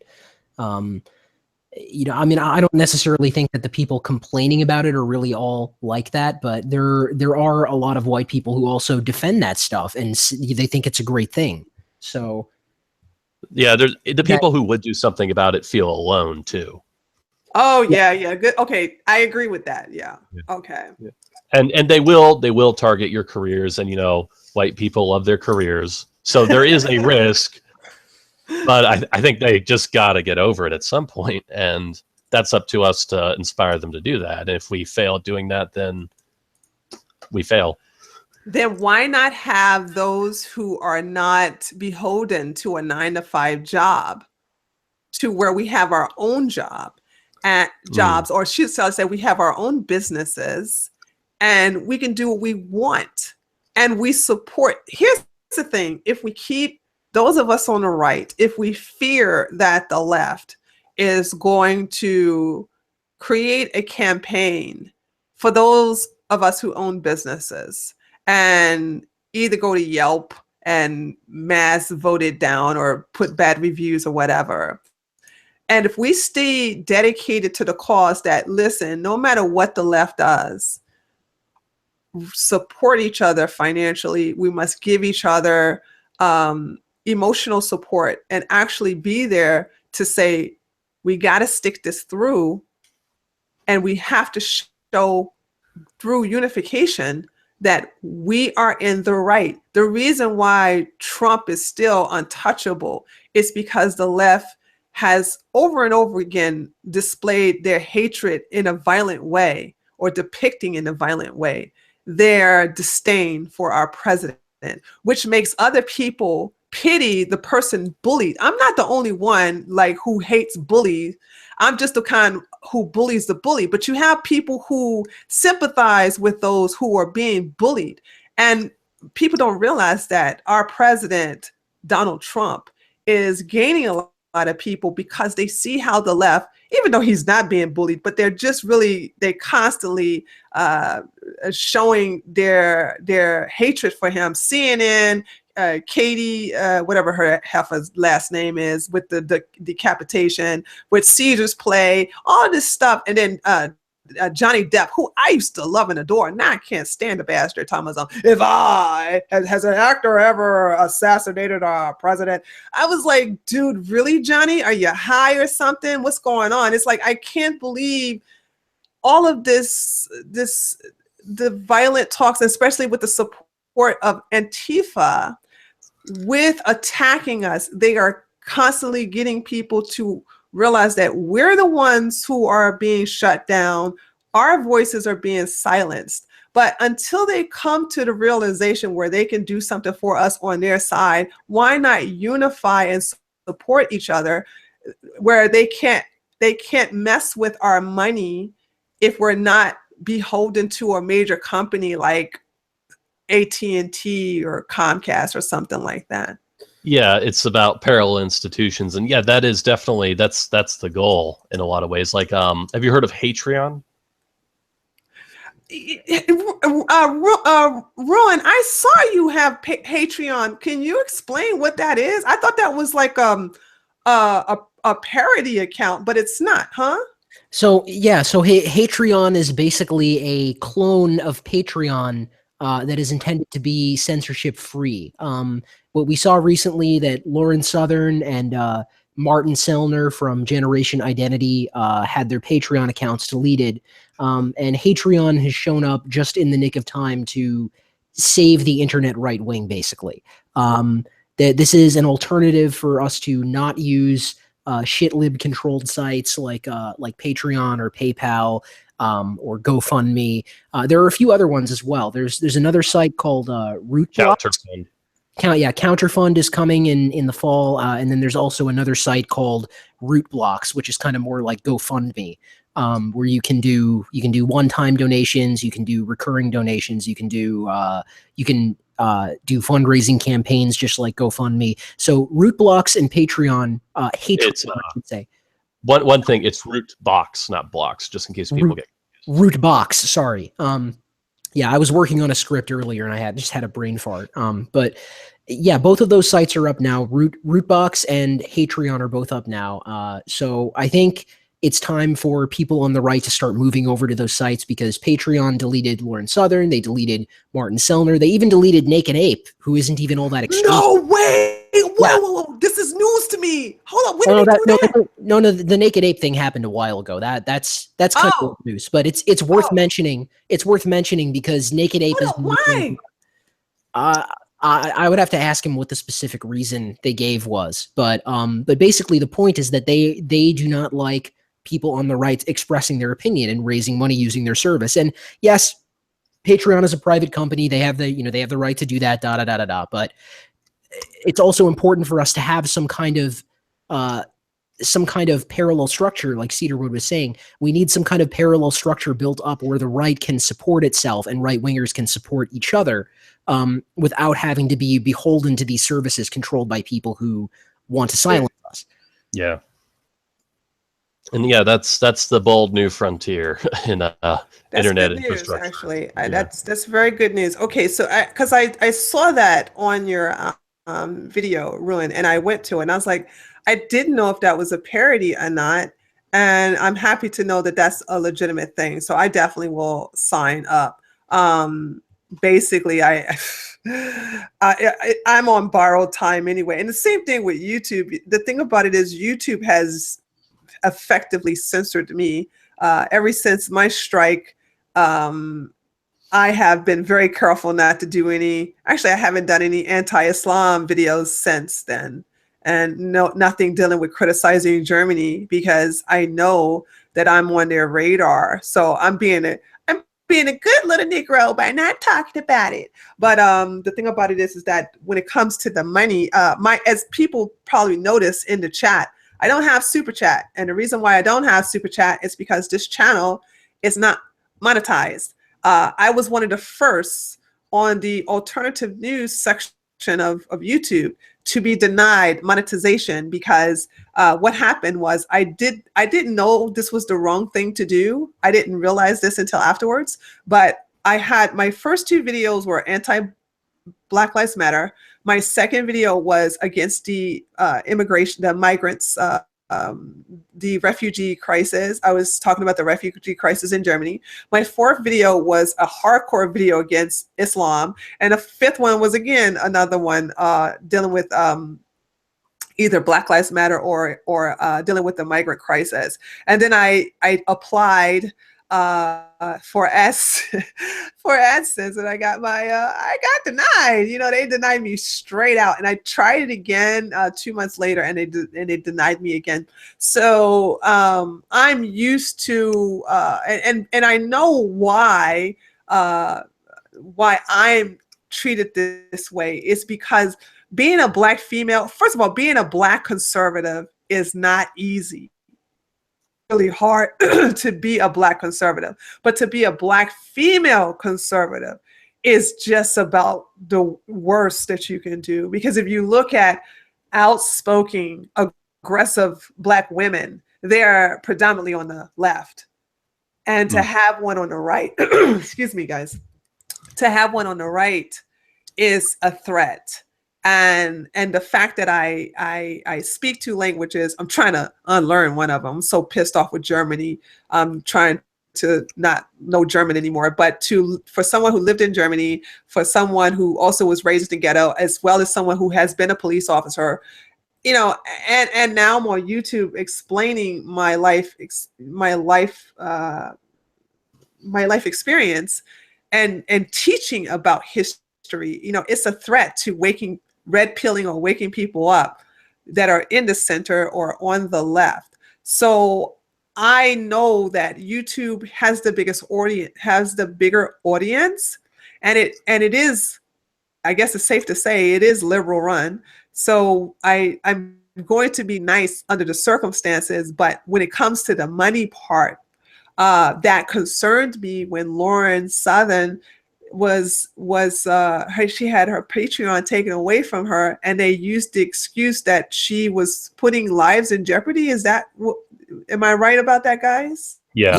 Yeah, they accused her and Martin of raising the money to engage in actions that were likely to cause loss of life. That's the way they phrased it. Yes, loss of life. But meanwhile, they have this Antifa website on there called itsgoingdown.org, I think it's called. Yeah, that goes against the police, right? Yeah, it does a lot of things. Yeah, they not only do they go against the police, but they encourage people to engage in violent protest. They have been associated with various protest events that caused millions of dollars in property damage in just the last year. They basically celebrate every time these Antifa fuckheads go out and start breaking shit and assaulting people. It's Going Down celebrates that, and they're very careful. They're very careful to use this tricky dick language where they're like, "Oh, well, we don't really endorse that, but we're just reporting on it." Yeah, we're just glowingly writing about it and jerking ourselves off to it. So this piece of shit website is still on there when they essentially promote violence and promote attacks against police and attacks against the right wing. And against, like, they even promote attacks against, like, actual corporations, property damage, like power corporations. Unbelievable. Unbelievable. Yeah, they were connected to a flyer that was distributed equating Trump supporters to Nazis. Basically it's like a picture of a Wehrmacht soldier with a bayonet pointed at his throat, and then oh my God. Standing in front of him is a Trump supporter with a MAGA hat with also a bayonet pointed at his throat in the same pose. And it says, we beat them before, we'll beat them again. This is the kind of shit that this website is putting out. I don't know how you can say that's not promoting violence, but they're still on there getting funding. And it looks like they'll stay on there, right? Yeah. They will more than likely stay on there. Well, if you look at Patreon staff, it's very obvious some of them read it. They're not fine specimens, really. Well, I mean, and something else to think about on the flip side of this is the Defend Europe mission, as Generation Identity calls it, as Martin Sellner calls it. This is direct action meant to stop the advance of human trafficking boats that are illegally bringing people into Europe. They're bringing in illegal migrants. So you mean to tell me that those NGOs, those non-government organizations engaging in and funding and supporting these people smugglers, that's not likely to cause loss of life, but the people trying to stop them from doing it, that's likely to cause loss of life. Is that what you're telling me? Like, it's bullshit. Yeah. Complete bullshit. But Lauren's going to pull through on this. Even though. Oh yeah, Lauren's fine. We don't need to worry about Lauren. Yeah, it's more about the principle of the thing and the fact that, because that's the thing is Lauren Southern isn't really all that extreme. She's not. She's not. She's more of like a basic kind of libertarian type of person, and she's kind of been moving in that identitarian kind of direction. But the point is that if they'll delete Lauren Southern, they'll delete any it to us. Right. I appreciate it because it gives me a warning sign to be prepared for it to happen to me. Well, I mean, we just discussed they deleted Ape, and Ape is kind of edgy, but really Ape makes good content and it's popular and it says the things they don't like, so that's why it got taken down. Right. If Ape wasn't popular, he'd be thing. Yeah. Well, Ruin, speaking of ape, I need you and David to justify your existence to me. He was in his defense, he was kind of very aggressively posing a sort of like philosophical devil's advocate kind of question. Like he was kind of trying to be a dick about that whole conversation. Oh, trying to be a dick? But even so, I did take umbrage with that. I found that. Well, the thing is, like, a conversation like that's not a good way to introduce something that abstract that people have to respond to in media.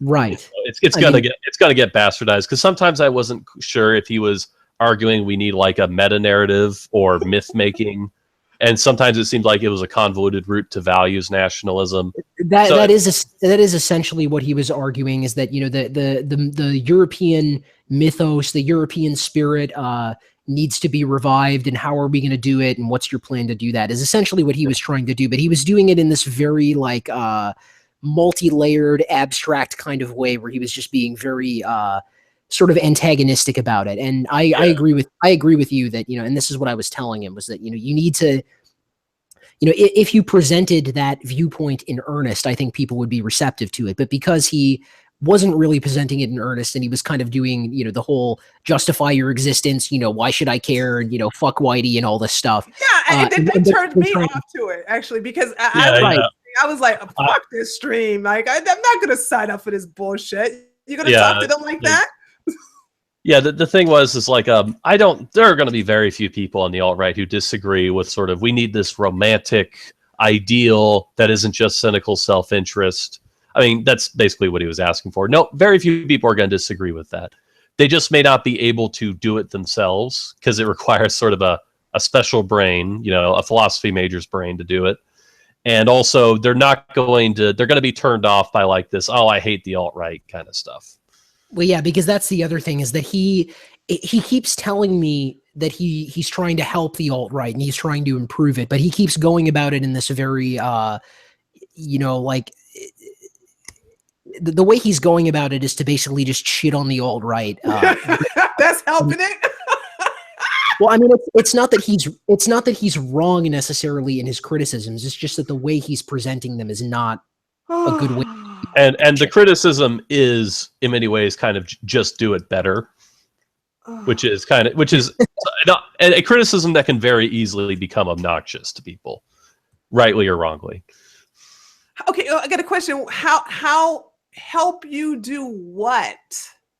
Oh, I think I can explain it. Basically, he looks at the left, and the left has two things going for it. It has the cynical self-interest of saying, hey, if you vote for us, you'll get free stuff from the government. And then they have this broader narrative of like the fight for progress and, you know, the overcoming of oppression. And he's saying, well, we've got the cynical self-interest down, you know, whites, you need to band together or you're going to get fucked. But we need something like the latter. We need something to inspire people to move beyond, et cetera, et cetera. And, you know, he's right. I mean, I don't think he's wrong, but it's, you know, it's not something you can kind of just grill people on in a stream and expect them to understand what you're talking about. I think he needed to do like a video sort of explaining what he wanted, and then people would have gotten it, I think. Yeah, he wants philosophy major nationalism is what he wants. It's not really what he wants. But that's a fun way. It's a fun way of putting it.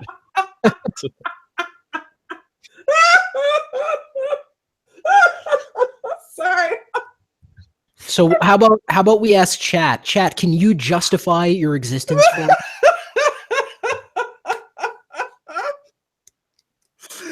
Yeah, the chat needs to justify their existence. That shit was so, and the memes afterwards were hilarious. Were you creating most of that, Ruin? I made some of them, but I saw other people making them too. I think my favorite one I made was the Mark Zuckerberg one. Yeah. Because that's kind of the future. Like, you know, like Facebook is going to become like Skynet, like in the Terminator movies, and it's just going to own everything and, you know, and it'll just be Mark Zuckerberg like beaming his consciousness into people's heads saying, justify your existence. Like, you know, what, you're nothing but an insect. Like, you know, esoteric alt-right humor, frog Twitter humor. The chat says that we should delete them all. That's what the chat's not trying to justify their existence. Oh, delete all of them. I gotcha. Yeah. I meant the demons. Now, Naked Ape is cool. He's cool. I just that stream in itself was just like, oh, come on, man. It was, to me, that picture where he's on one side and all three of you guys were on the other side. I was like, that's the perfect illustration of what's happening in this stream right now.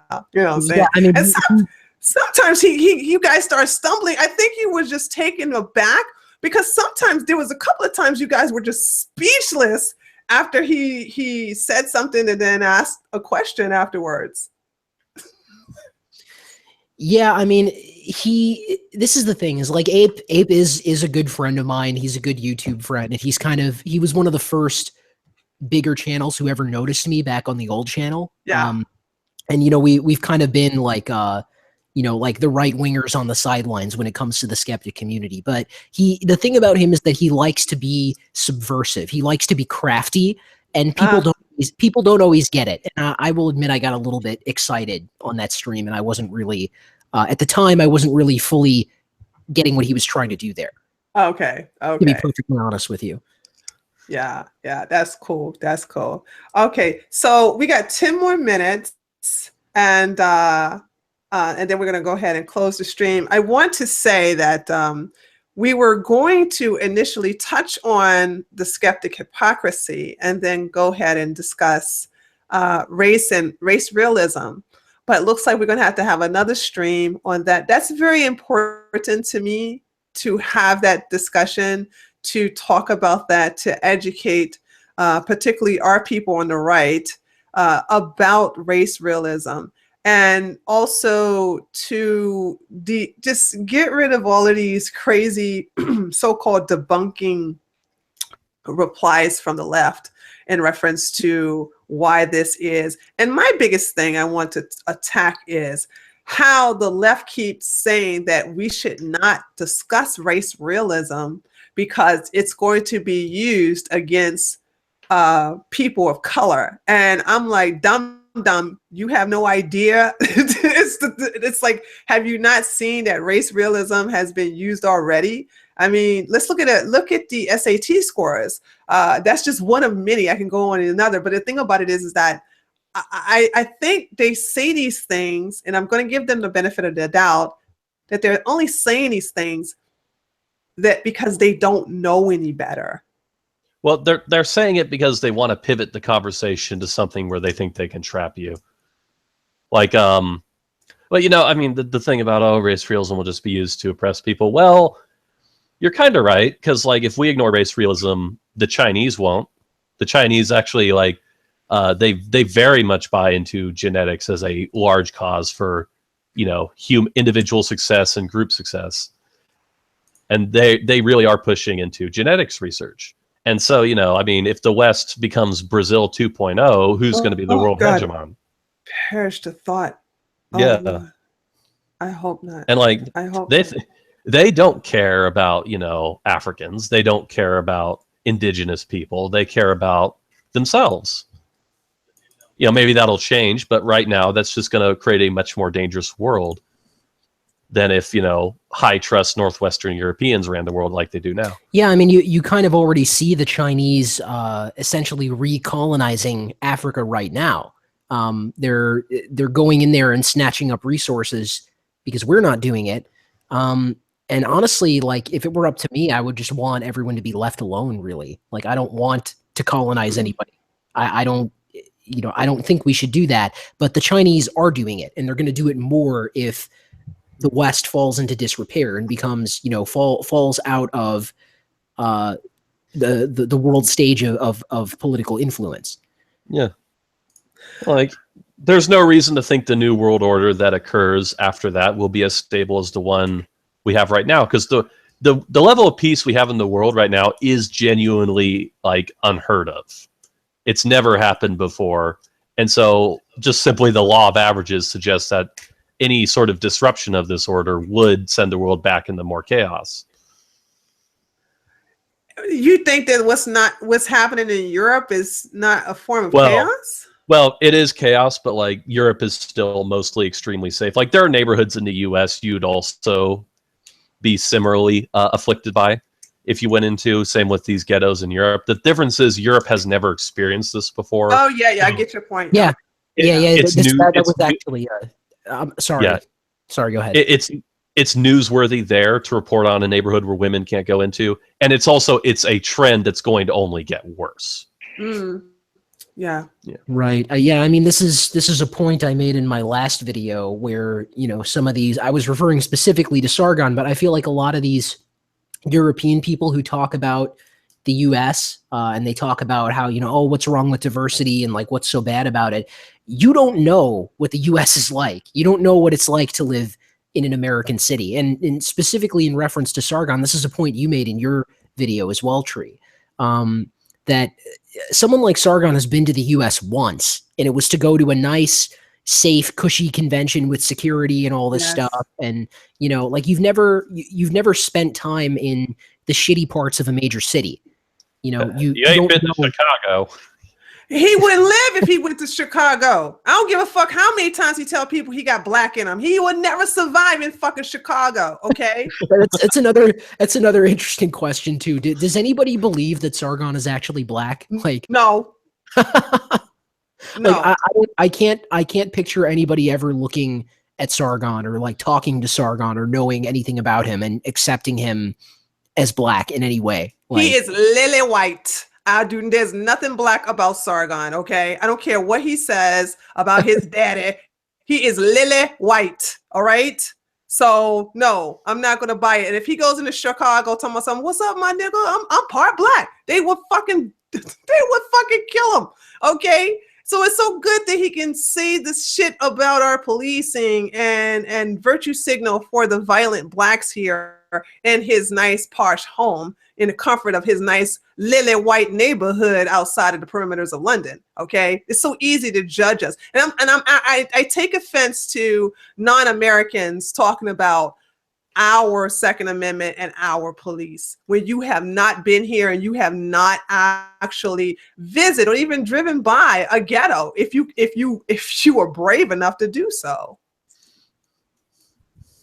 So yeah, it's he lives in Swindon, which is a pretty white town. It's just he doesn't have a frame of reference for these things. I realize it's kind of a stupid argument. Oh, you don't have the lived experience, but it's true. I mean, he does seem to underestimate groups as a variable constantly. So I think it's a fair criticism of what he believes. I mean, it is obviously anecdotal, but here's the thing: is that anecdotes are not totally worthless either. Like people's views, people's behavior is informed by their lived experience to some degree. And this is one of the things where they like to call us right-wing SJWs for acknowledging that as a factor. But, I mean, it's certainly not like empirical evidence of anything. It doesn't prove something beyond a shadow of a doubt, but it's not irrelevant either. It's something to consider. Well, I mean, it's not like we haven't provided empirical evidence ever either. Right. All right, guys. So I had fun, and I am happy that we got a chance to clear the air about what's happening with Rage. We got the truth out there. We also called the so-called skeptic community out on their shit, and we also got a chance to talk about some things in between in reference to the left as well as the right and the alt-right.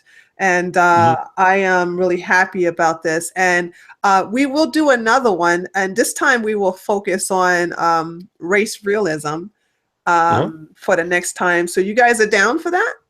Yeah. Yeah. What would be sort of the ETA on that? Might as well just kind of get something. I would say past 10 days. Okay. Does that work for you, David? Yeah, well, if it doesn't, I'll just let you know. But we can make it Let work. me see, well, hold on. Let me look.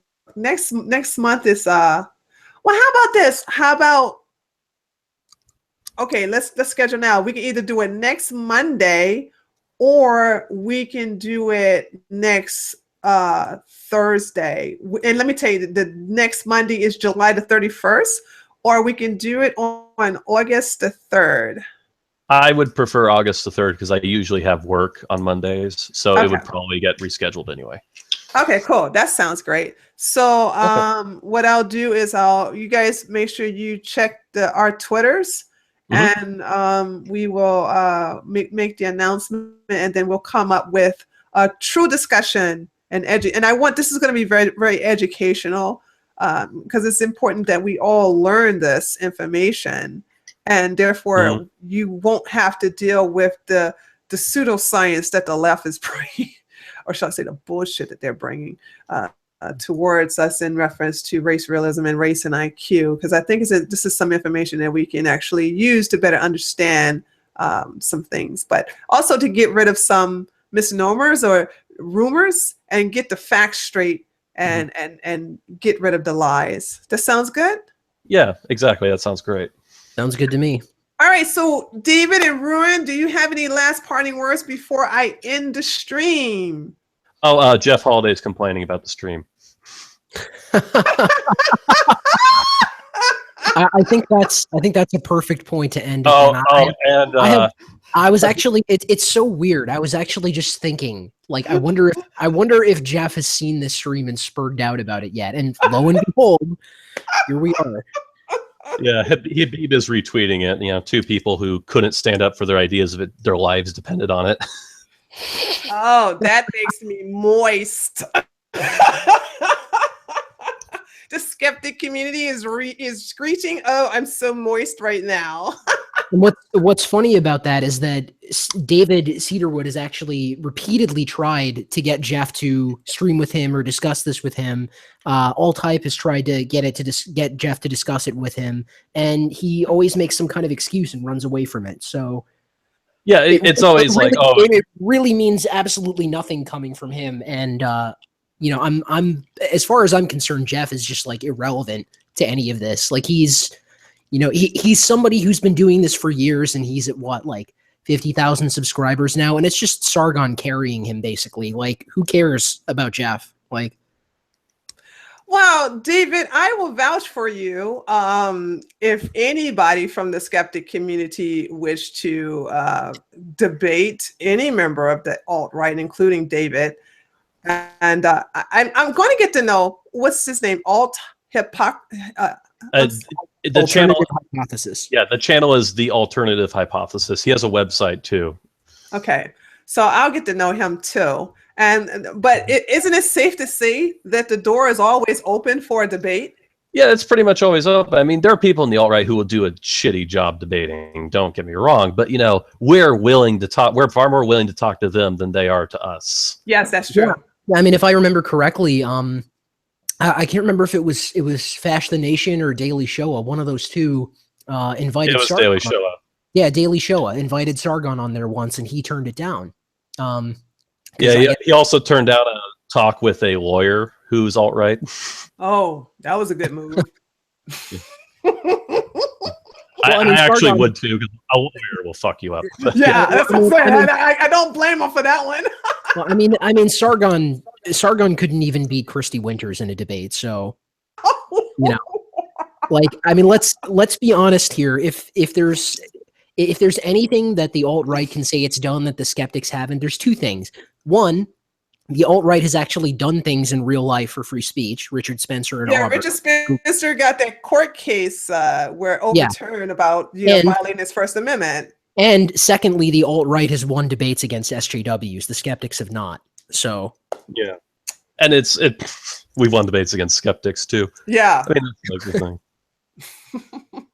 Well, there you have it, guys. The skeptic community, open invitation. If any one of you are willing to do so, you can, just let any of us know, and we're willing to take you upon the task. So Well, I mean, certain people who have no credibility to challenge anybody now, I would say don't even bother with them. Yeah. I'm sorry. Thank you for saying that, Ruin. Because this is the reason why I'm talking about the blocking part. You got these little minions who have like 30 Twitter followers and have like 80 YouTube subscribers. Debate me, I'll take your ass on. Like, and it's just like playing with a roach before you kill it. You know what I'm saying? It's like a cat playing with a roach before you kill it. You just like, just go away. Shoo fly, stop bothering me. It's like speaking of shoo fly, Jeff is deleting tweets now.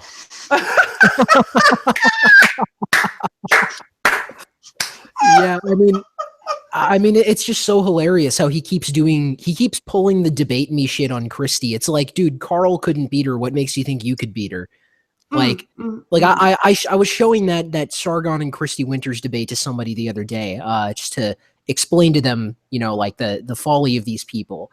And there was this one part where Christie Winters brings up I believe it was in Oklahoma. There was some court case in Oklahoma where some guy got off of a sexual assault charge for orally penetrating somebody. And she made the argument that Oklahoma doesn't have laws for this, which is totally false. There's a great YouTuber called Justicar. He did a few videos on this particular case explaining how basically the prosecution butchered the case and didn't choose the correct statute to charge the person with. And that was why the person got off. It's not because it's somehow legal to orally rape people in Oklahoma. And Sargon could have made this point very easily, but he had some shitty prepared speech about how the feminists are mean and they're evil and all this stuff. He didn't bring any facts. He didn't bring any specific examples of anything. And it's like, dude, you know, I'm not a good debater. I'm more of like presenting, more of a presentation kind of person. But I could have done a better job than that. You know, Justicar could have done a better job than that. You know, I think a lot of people could have done a better job than that. Isn't it safe to say that Sargon is really not much of a debater? I mean, I saw that little situation between me and him and Millennial Woes, and it just seems to me it's like two friends having a discussion, really not much of a debate, because there's so much softballing in that. Yeah. I mean, that was the Millennial Woes thing was really more of a discussion than anything. And most of what this whole sphere of YouTube calls debating is really just people talking past each other, to be honest. That's mostly what the Millennial Woes thing was just the two of them talking past each other. Yeah, I agree with that. Yeah. So, okay, guys. So one last thing I want to say before I go to the chat. Hey, chat, listen, I wasn't paying attention most of the time to you guys. I'm paying attention to you now, and I want to thank you all for participating in this discussion with us. For those of you who was asking about the super chat, I'm kind of glad this channel it's not monetized, so I don't have a super chat. I can't without having monetization, I can't have super chat. But in a way, I'm kind of glad, because I don't want any distraction. This stream here and the next stream we have is very important to me, and I don't want to be distracted by super chats. So, and I know that sounds crazy, like, why would you like not want money? Well, you know, if you guys, I'm not going to turn down your money. You want to give me some money, go to treeoflogic.com, go to the donation page, and, you know, hook a sister up.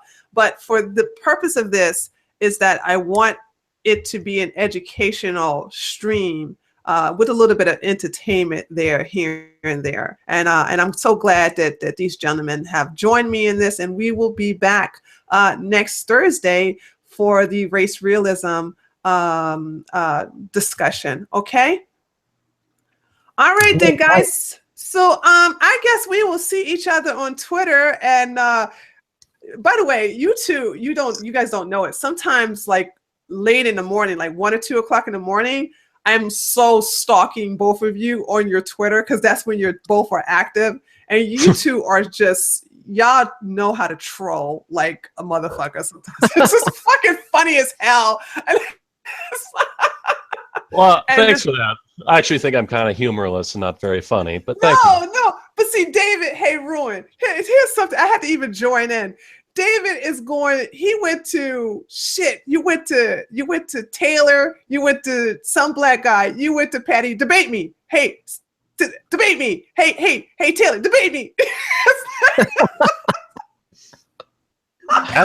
Patty kind of agreed, but I don't think she really understood what she agreed to because nothing came of it. Yeah, because she said I eat goats. And he was like, that's good. Why don't you debate me? Oh boy. And I had to join in because I was like, wait a minute, he's having too much fun. I need to join in on this shit right here. And so, oh yeah, when I was talking to Derek. Yeah. I was like, they have to ask their masters on a Democratic plantation first. If they can debate you, David, they don't have permission to debate white men without their white master's permission. So I had to join in, but I guess in other words, I'm just going to see you guys on your Twitter later on, late at night as always, and just laugh at you guys trolling everybody else. So well, that sounds great. All right. Well, thanks for having us on. Nope. Yeah. Thanks for joining me, and we'll see each other next week. Okay. See you next week. All right. Bye, chat. Thanks for showing up, and be sure to come back next week. Later, taters.